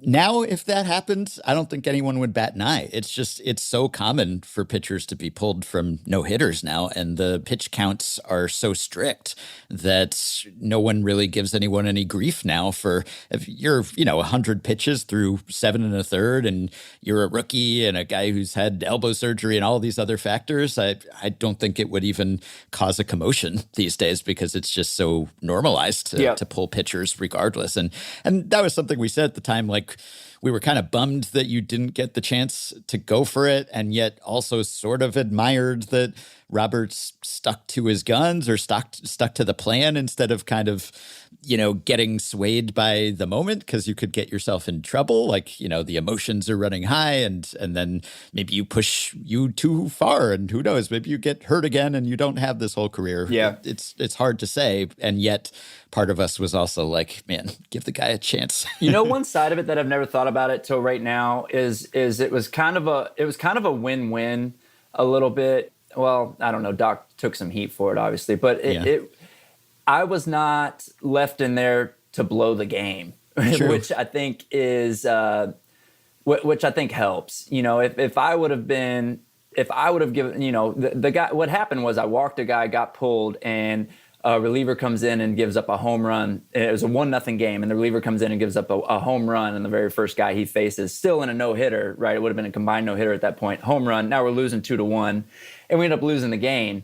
If I would have given up that home run, we probably wouldn't even really talk about my debut. It would have been just a cool little thing, but it wouldn't have the no-hitter legacy. It wouldn't have we wouldn't be talking about it right now at all. So it was kind of like one of those things where you almost like got me out of there before. Oh, I don't know. Now I'm feeling like I'm copping out a little bit. It works on a couple of different levels as far as how I got pulled. If anyone remembers, my dad went up to Dave Roberts the next day in the hotel and said, like, man, I think you made the right decision, with tears in his eyes. Thank you for looking out for the best interest of my son. I know my son's going to give you everything he has, kind of thing. And my dad's a West Texas old man, and that is right on brand for him. And I think Dave Roberts said something like, man, you just gave me goosebumps saying that to me. Thank you so much. And that took off like wildfire in the media. So it just there's a lot of things that came out of that debut that are special, that I'm now 9 years later, I'm actually thankful the way it played out the way it did. Mm-hmm. Yeah, it's an entertaining what if, and it's memorable. It's almost like the Armando Galarraga non-perfect game, No, it is nowhere near that. Well, that led to some good things. I mean, I know that he's talked, I think, in recent years about, they should do a replay review and retroactively it should count. But for a while there, it seemed like he was at peace with it, and Jim Joyce, and they wrote a book together. And it's probably better remembered that happened than if he had actually done it. I don't know. So it's frustrating, and yet, there's sort of a silver lining to it. I was going to ask, since I asked your greatest accomplishment or the thing you're most proud of, I was going to ask what your greatest regret or disappointment was. And I don't know whether we just covered it in that question or whether there's something else. Okay. Yeah, no, I think, I think I can pinpoint really where it kind of started going downhill for me a little bit. Was I came off a really good year in Toronto, where I then signed the 2-year deal with San Francisco. And January, going into that first spring training with San Francisco, I kind of jacked up my back deadlifting. And I did not want to show up new guy on a contract hurt. And if I had a do-over, I would have just showed up as the new guy with the contract hurt. But I tried to grind through it and got to, some mediocre level of health, where I was trying to get through that spring training and gear up for the season. All the while, my changeup in 2022, my last year in Toronto, was one of the better changeups in baseball that season, as far as how it played out. And I've gone back to watch some footage from that season, and that thing was dancing. It was the best it had ever been in my career. I had found it, and it felt good in that offseason, carrying it into that first year in San Francisco. Well, I still wasn't necessarily punching out a ton of guys. So I get to San Francisco, and you get in front of new coaches, and they kind of have their ideas for you of how to take you to the next level. And they wanted to show me a splitter to basically get more swing and miss, where now I have this good changeup that gets a ton of soft contact, some swing and miss. And then I have a splitter that can just put guys away, righties and lefties. And I actually got to where it was somewhat serviceable, but I couldn't command it. If I threw 10 of them, 3 of them were nasty, and 7 of them went 46 feet. And what ended up happening, man, was I saw the upside of it, and I just dove all the way in on it. I worked on that thing day and night, and all my other pitches got left behind. And when it came to maybe game 4 or 5 of the season for me, when I finally decided to bag that splitter, I just couldn't get it to be a usable pitch in the big leagues. It just wasn't competitive. And tried to go back to my arsenal that I had 2022, the year before in Toronto. It just wasn't up to speed. I couldn't get my changeup to where it was in 2022. I was battling that back thing, and I just wasn't the same. And I would just say, after diving into that splitter the way I did, I never really got my arsenal back to exactly the way I wanted it, or to a usage pattern that I had in Toronto for whatever reason. And that's my biggest regret. I wish when they would have showed me that splitter, I would have said thank you, but no, I'm going to rock. I'm going to rock with what got me here. And I just would have never. And I don't blame the Giants. The idea was there. When I got to the A's, they had the same idea. When I got to the Royals this spring training, they had the same idea. Let's try a splitter. Let's try something that gets you more swing and miss, man. Like strip. If you can just create a little bit more whiff, man, like you still have the upside that you've had your whole career. And I think if I had a do-over, I just wouldn't have lost my mind on that splitter like I did, man. It just it totally wrecked it wrecked a lot of things. Where is your World Series ring? What do you do with it? It's sitting in a safe place somewhere, close by.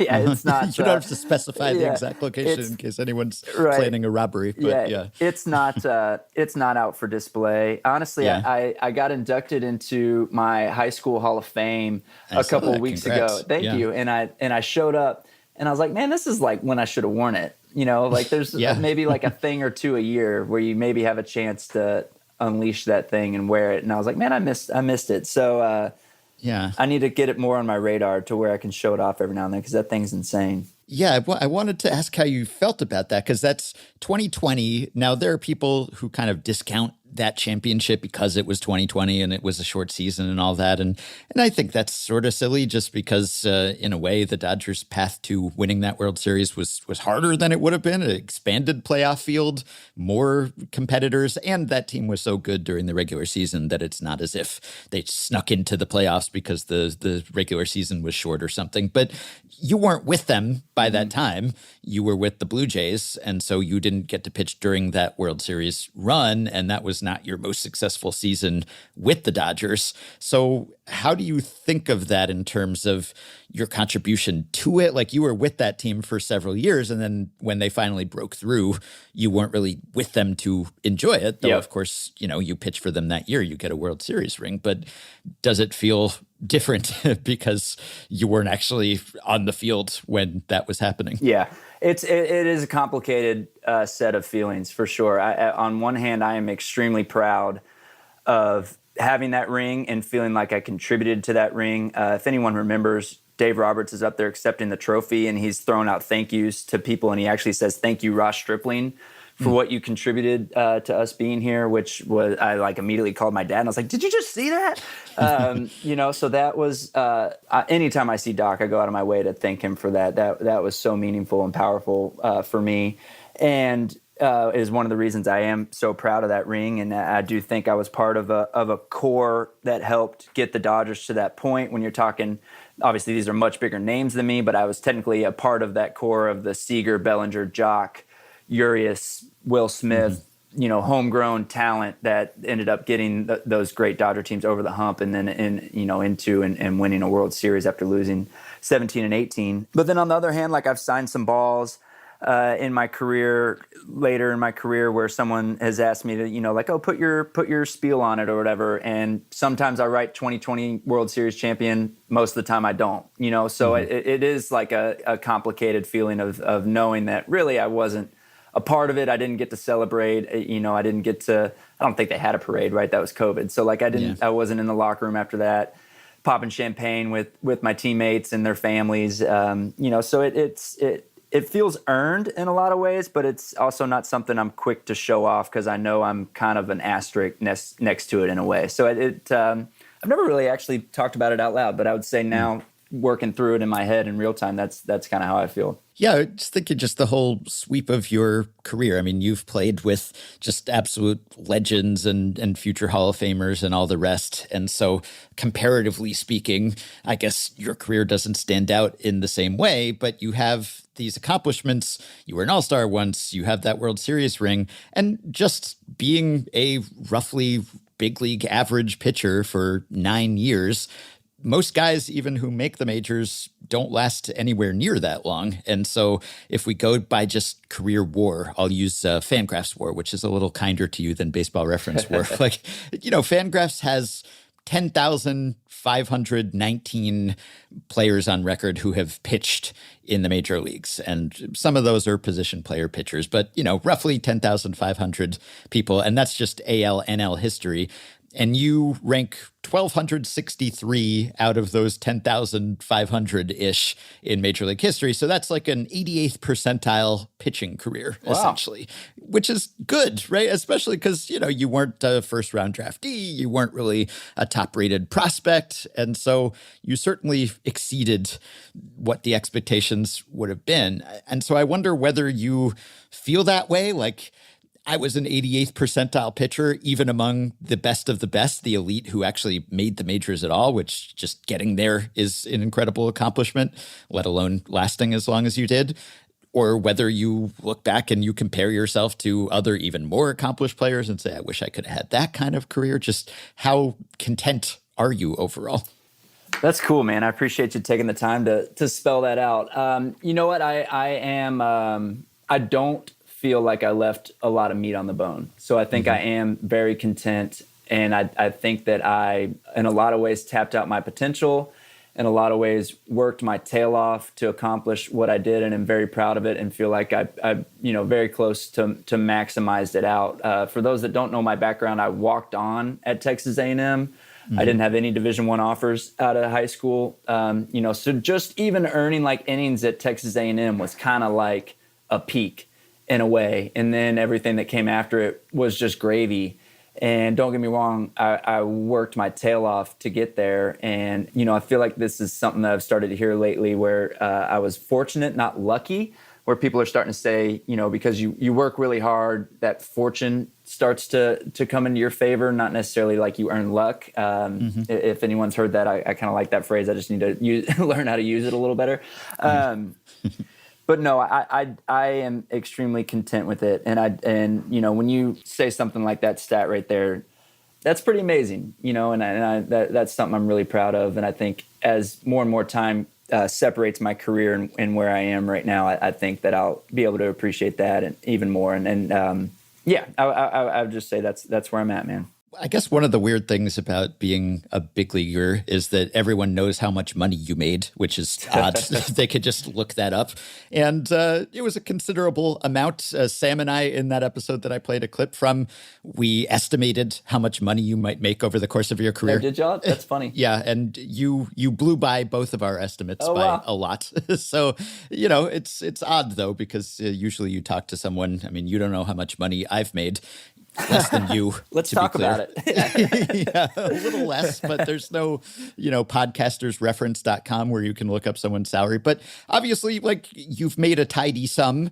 So what motivates you professionally at this stage? Because you said at the beginning of our conversation, you're 35, you're already feeling the itch. What am I going to do with the rest of my life aside from spending the time with my family that I didn't get to when I was a pitcher in a way much of the year? But really, what motivates you if, making money, I guess, isn't quite the motivator that it is for many people. And you've had this sideline, you got a finance degree and you've kind of worked as an investment advisor during your baseball career. That was your backup option when you didn't know if baseball was going to work out. And you kind of were the go-to guy to maybe give investment advice to your teammates. So is that something you want to do more, or do you want to be around baseball, or do you want to do something completely different? What, aside from spending more time with your family, what kind of gets you out of bed in the morning at this stage? Yeah, I touched on it a little bit early. I'm definitely being picky about it so far. I've had some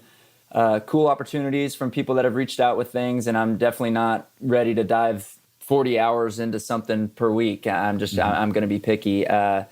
On the finance side, you touched on it. What I really want to kind of get into that I think would be very fulfilling and feel good on my heart is this NIL space, where I think some of these kids are making money very early in their life and in their careers, and I'm just curious to see really how they're navigating. If that really is the Wild West, how many people are trying to get their hands on those deals? I've heard agents are trying to make as much as 20% on some of these NIL deals. If they even understand the tax implications, if they are getting $1 million from Kentucky to go play basketball, that's not $1 million.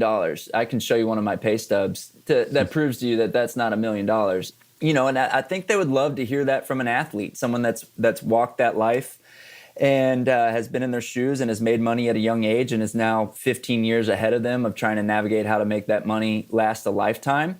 I really think that's a message that could resonate with them. So I've started to pursue that avenue a little bit through the company I work with here in Houston. We're called Skyward Financial, of trying to get in front of some college programs, football, basketball, baseball, and just kind of give them some financial literacy, what the power of compound interest is, what one big financial decision in your 20s can hurt or help you when you're 60 and trying to retire, and just and how do we avoid being the stereotype that we all know about athletes? And I believe Adrian Peterson might have just filed for bankruptcy. I don't even want to look at what Adrian Peterson made in his career to think that he's filing for bankruptcy. So I think that has a chance to be really fulfilling and something that I find myself working on a lot behind the scenes right now.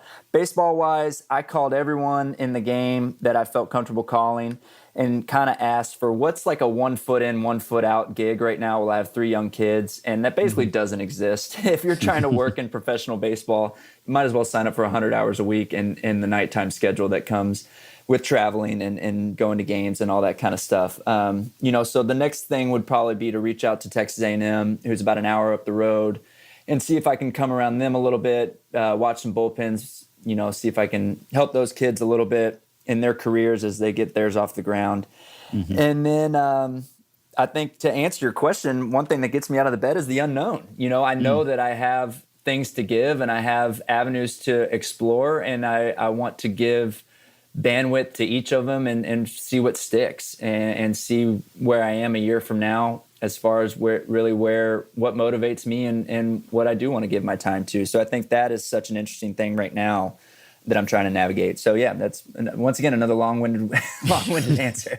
Yeah, you're a natural podcaster. We need long wind over here. But yeah, it's good because there are so many athletes who, as you noted, you give a young man maybe a lot of money early on, and that's a recipe for squandering it in many cases and not thinking long term. And you were better armed to invest, hopefully, than most athletes are at that stage because of your background and your education and everything. So I did want to ask another aspect of your career.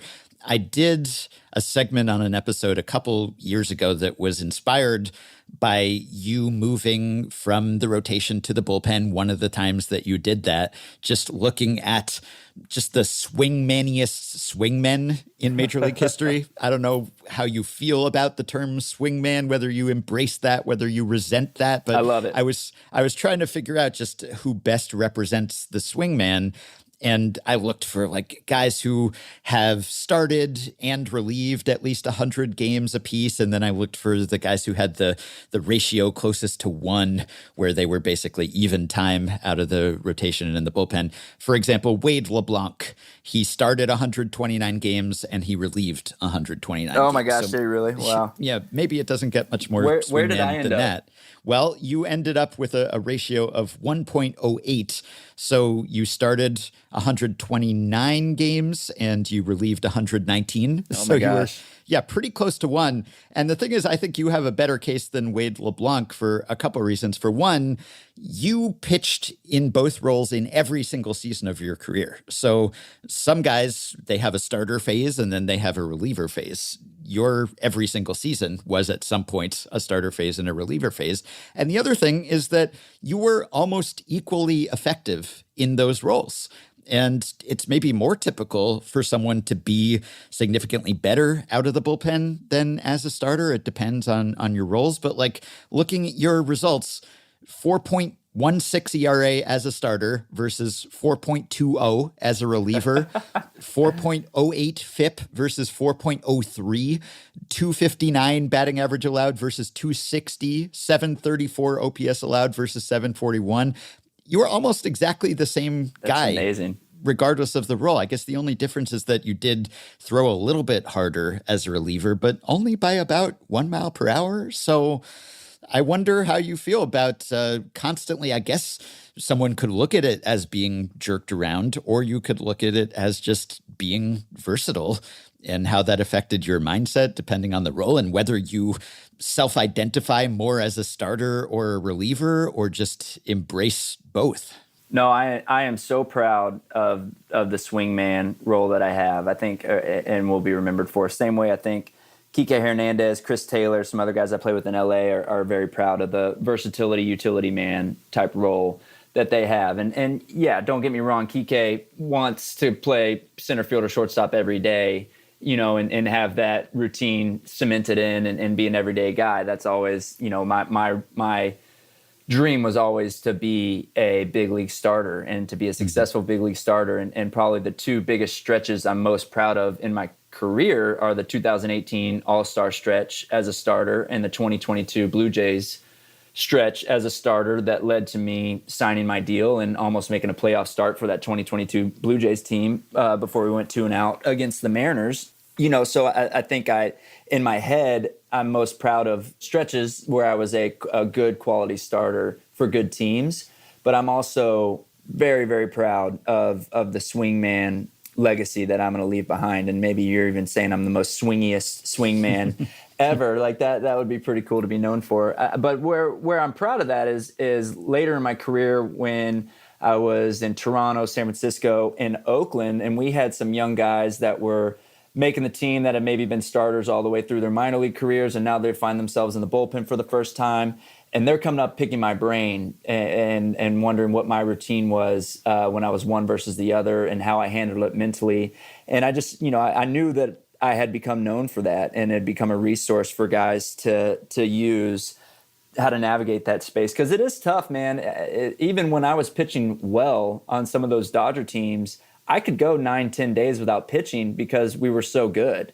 And they didn't need the long man for stretches like that. How did I stay sharp? And it didn't matter if 10 days later, if I was going to go out there and pitch, they expected me to be sharp and have my stuff. It didn't matter if I was a little bit rusty, so I am proud of that. And to answer your question, I knew that's what was going to keep me around early. I mean, those Dodger teams were stacked, man. You're talking Kershaw, Kenta Maeda, Hyun-Jin Ryu, Brandon McCarthy, Scott Kazmir, as well as guys that were coming up with me that were in my, era of Dodger development that I was competing against. So it's not like I had 180 innings for me as a starter in the big leagues, that kind of runway ahead of me. I knew that if I was going to make that team and stick around, I needed to be versatile. And, and I was able to adapt that skill. And that is something I'm really proud of. Do you have a theory for why your stuff, I guess, didn't really play up particularly in a relief role? I mean, you were kind of a long man, as you said, a lot of the time. So it wasn't that you were coming in one inning at a time, just firing max effort necessarily. But did you change your pitch mix? Were you able to dig deeper and throw, as I said, a little bit harder, I guess? But sometimes there's more of a, the switch flips and a guy who had some success as a starter is suddenly unhittable as a reliever, that kind of thing. So I think it's because I was always in that long man role, like you touched on. I think that I was always preparing for an entire lineup versus a lot of guys are preparing for windows, especially lefties are preparing for that Ohtani, Freeman stretch of a lineup. And they just kind of laser focus on that. And then if they end up facing someone else, then you kind of prepare in the moment for that appearance. Versus me, I needed to be as prepared in a relief role as I was as a starter from a scouting report standpoint. And I also knew that typically if I was going in, it was likely going to be for 6 outs or more. And I wasn't going to blow out my energy in a 1-inning stint because I knew that I probably needed to be able to maybe get all the way through the lineup. So I just think and I think that's one reason that I ended up being good in that role was it wasn't a huge change in mentality or preparation. Because it was so similar in the way the Dodgers used me early on, where a lot of times I was going 2+ innings. I didn't have to go out there thinking I got to strike this guy out, or I'm going into first and third situations with 1 out, and I'm going to be the fireman. I really was never that guy. I was pretty consistent in who I was and the situations I was going into, whether I was starting or relieving. Okay, maybe we can wrap up with a few quick ones here. One question that we get a lot, people are curious what players talk about with each other and how those relationships work, and specifically whether players talk about politics or whether players talk about news and current events and sort of sensitive subjects, because, that weighs heavily on a lot of people's minds and factors into their conversations. And we've talked about players talking to you about financial advice or talking about their craft or just shooting the the way that people do, especially if they're in the bullpen with a lot of time to kill. But is that something that players talk about, given that there's so many guys from so many different backgrounds and parts of the world, and you have to spend so much time with each other that I could imagine things getting kind of awkward? Maybe it's almost like you want to stay away from that. And I guess there's probably a lot of agreement on political issues among a lot of players, but is that something guys get into? Or, then again, maybe players are so focused on their careers that they're not paying that close attention to that stuff, or they don't have strong opinions. But this is one of those areas where it's like, I wonder whether players are just like us or whether this is just a different sort of existence. No, I would say, we are a lot like everyone else. If you're, the old adage, if you're around the water cooler at work, you're going to avoid conflict in short spurts because why? And these are guys, like you said, you're going to be around more than your own family. If you know that you're going to disagree on something like that, why even like stir the pot unless you just feel like stirring the pot? And then you're going to stick to the pods that kind of agree with your rationale, I think, on the politics side. So, and I would say most baseball players actually probably are pretty conservative leaning. Yes. For whatever reason, that's just the way it's worked out, but if politics or something like that are going to come up, it's usually going to be in like a small group with like-minded folks that are talking about stuff that they agree on. If it's going to stir into something bigger, I only probably saw that happen a few times ever. And it actually would end up being like pretty constructive. But then at the end of the day, we're very competitive alpha type guys and it could get out of hand. I've seen that too. And that's just really rare. It's like one of those things that like you're going to avoid unless you're just feeling confrontational for some reason, or you just have finally fed up with some guy, that thinks differently than you and you're ready to go have it out with them. But in general, I would say we operate like most people in the real world, which is you seek out similar like-minded people and you kind of stick to them if you're going to choose to talk about politics or something that can be polarizing like that. Yeah, I would agree that it's definitely a minority, just more left-leaning players, but there are some who are known for that or more outspoken about that. And, the media tends to be left-leaning, the baseball media certainly, and the audience for this podcast, I would say. And so those guys, they get a lot of attention for that because they do seem sort of like outliers. And I wonder whether is that like a subject of conversation on a team, if you know that kind of there are a bunch of people who fall into one camp and then a much smaller group who don't, like, do players hold that against them? Or is it just mostly kind of everyone's on a team, right? And maybe that's the difference. It's, people are at each other's throats politically these days in the country, but maybe there's nothing connecting them. Everything's so polarized. Whereas in baseball, at least in theory, you're all sort of pulling in the same direction, regardless of what your personal views are. Yep. I would say it's definitely more of that. It is more of like when we're at the field, we're focused on baseball and, maybe some other things that come up, but we're certainly leaving a lot of the politics and that kind of stuff behind. Now, there's some guys that say things on Twitter or whatever. And like, let's say that even happened. Someone like had a big tweet the night before that went viral that might've been talking politics or whatever. That hardly will even come up the next day in the locker room. It's almost like, it's almost like the Severance show, if you've seen that, like in some ways. And what you'll see us do is we'll just like do like little one-off drive-by shoot the shit, like you said, where like Biden fell down going up the stairs into Air Force One, and a guy's left leaning across the locker room and be like, "Man, what happened to your boy last night?" As you're like walking to the tunnel to go hit, and then that's the kind of stuff you'll see. As far as like big, mature, we're gonna solve the world political conversations going on around the lunch table before our day starts, that's very rare, man. If we have time for stuff like that, we're talking about something light and breezy. We're talking about our families. We're not like we're not trying to blow each other up. Yeah. Okay. Least favorite hitter to face, guy you're most relieved never to have to pitch to again. Yeah, we talked about him last time, man. It's Trout, and I haven't faced him much later in my career. So this is still just like PTSD from early in my career. But how I touched on earlier, as far as just like not having the stuff to get guys out, especially second and third time through. So if you're talking about a guy that always saw me good no matter what, and now I'm going at him with my 35-year-old stuff as opposed to my 26-year-old stuff, I just know that the cards are heavily stacked against me. If you throw hard and you can live up in the zone, especially up and in, you can get Mike Trout out. But if you soft serve stuff down in the zone or even below the zone, like I do and am known to do, he just tees off on that. So he just he had to be licking his chops every time he saw my name on the box score, man. Yeah. The final tail of the tape, he batted 500, 533, 1214. That's a slugging percentage, 1214 against you. So, yeah, that's tough. 15 plate appearances, but at least there was a name brand guy. Yeah, exactly. Yeah, that's better than it being some 9-hole hitter or something, so I'll take it. Was there anyone, now that you have hung them up, can you say that you felt good about facing? Was someone who was good generally, but you felt like you had their number for whatever reason? As a low strikeout guy, I don't know that I'll ever say like I had their number because, there's probably no one that I was like, that went like 0 for 10 with 7 strikeouts against me. Yeah. I think the guy, just because he's relevant day in and day out, I would say I handled Ohtani well. I don't know if you have the ability to look it up quickly, but I remember a leadoff triple.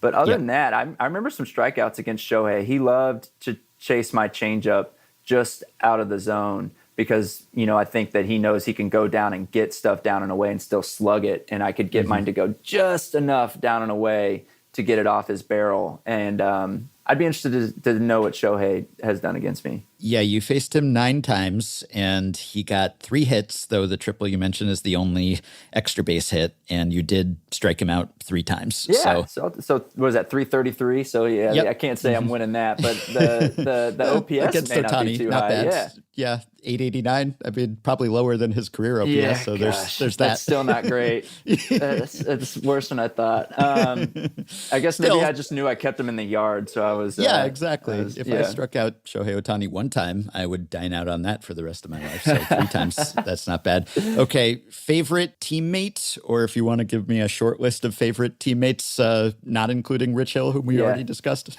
Well, without getting too much into it, Clayton Kershaw is first and foremost on that list. He didn't, by no means did he take me under his wing, but in the way that he knows how he did, just like learning through osmosis from watching him work and get after it and prepare for lineups and do his thing night in and night out and be a competitor, but also just be like a family man and a Christian man. I'm so thankful for the time I got to spend around him. I'll forever say that. And then from just like a fun standpoint, Kike Hernandez, Alex Wood, Kyle Farmer, Corey Seager, like the young kind of core that we came up with together in LA and then had success together in LA. Those will be the guys and the friendships that I think will last through my lifetime. So those are the ones that come to mind quickly. And then lastly, maybe I think your crowning achievement in my mind is that you stole a base standing up. Runner goes without a throw. Hey, Ross Stripling with a stolen base. This was June of 2018. What? And another favorite of mine, Tyler Flowers, was catching that day. You stole a base. Is this not ringing a bell? I had no idea. Really? Yeah. I thought this would be like, you'd be so proud of this. You stole a base and didn't even draw a throw.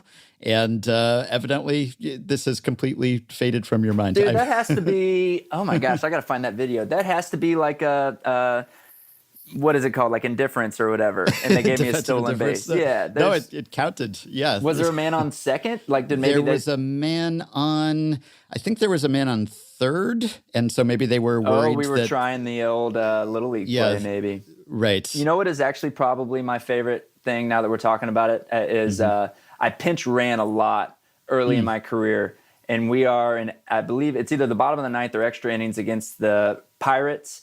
And it was always one of the catchers. So either AJ Ellis or Yasmani Grandal or, they got on first base with 2 outs and they pinch run me.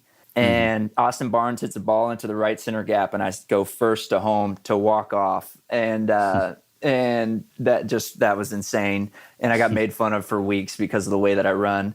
Everyone calling me Forrest Gump. And then, but one of the funniest things was when I was running home, I was scared to slide. I hated sliding. I didn't want to do it. So that whole time I'm just hauling ass thinking, I don't want to slide, get there standing up. And I get, I'm 10 feet from home plate and Kike Hernandez is there to tell me whether I need to slide or not. And he's given me 2 hands up, which means you're good. You don't have to slide. But I think he's going for the double high five to celebrate the win when he's already started to kind of look at Barnes and go celebrate Barnes for the hit. and I just smacked Kike right in the face, thinking he's going for the double high five. And that I have that video. That is a great video. Barnes hits it, and Joe Davis says, "How fast can Ross Stripling run?" And I'm just like cooking it around the bases, and it's great. Yeah, missed opportunity to do a crotch bump with Kike, which he is also known for. Yes, he is. Yeah. No, I was never fortunate enough to be in the mix for one of those. Wow, I can't believe that you don't recall your one stolen base at any level, as far as I can tell. It's not like you were running in the minors or college or anything. But yeah, it probably didn't register because it wasn't like it wasn't like Strip has the green light to go here. It was we were probably trying to hoax the other team, and I just probably penguin walked over there, and they let me get there. Got a great jump though. Yeah, it was pretty impressive. It's already, it seems to me, amazing that pitchers ever hit. Like, we're going to come to a time where players' careers are wrapping up, and they were just in the universal DH era, and pitchers never had to do that, and you had to do that a lot. Yep. And like most pitchers, it was not your strong suit. No. Exactly. But, you got on the board. I hated it. You had a few hits at least. I didn't even hit in high school. So the fact that I have any hits, I'll hang my hat on that. Yeah, we let that go longer than we should have. It's way better now. Well, hopefully we haven't let this interview go longer than it should have, but I have enjoyed it. And, this is good to do this exit interview now while it's still fairly fresh and preserve as a podcast time capsule how you were feeling about your career in its immediate aftermath. And who knows, decades down the road, maybe you will reflect on things differently or remember things differently. But I'm glad we got this down on the record. And I wish you well with your post quote unquote retirement second career, whatever it turns out to be. Yeah, thank you very much, man. This was fun. Yeah, a little trip down memory lane. Appreciate you being prepared and helping me through it, almost like a therapy in a way. But yeah, man, this was fun. I look forward to seeing you again in 5 or 6 years. We'll run it back. All right. I meant to ask Ross how much simpler his taxes are going to be now that he's no longer a professional athlete, but it slipped my mind. I guess he hasn't had to file them yet in this new stage of life, so maybe we can talk about that next time.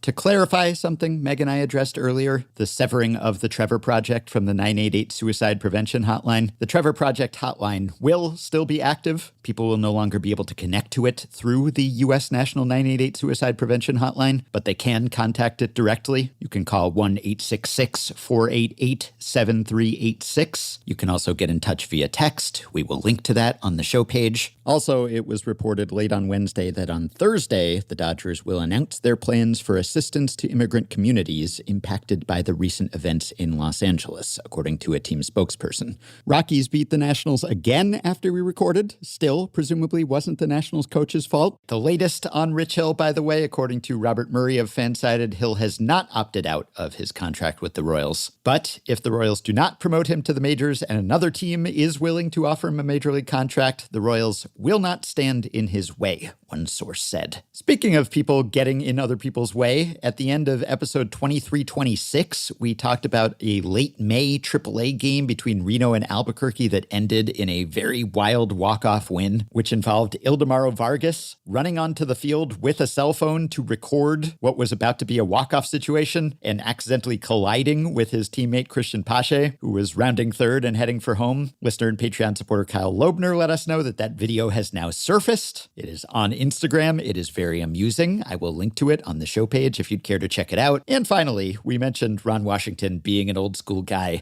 There was an Associated Press piece about that Jazz Chisholm quote that we talked about the other day, about Chisholm giving 70% effort. This AP piece was about hustle and how valued it is in baseball these days. And Wash, who's kind of the go-to source for baseball quotes from ornery old schoolers, he said, "You give the visual of 100% at all times.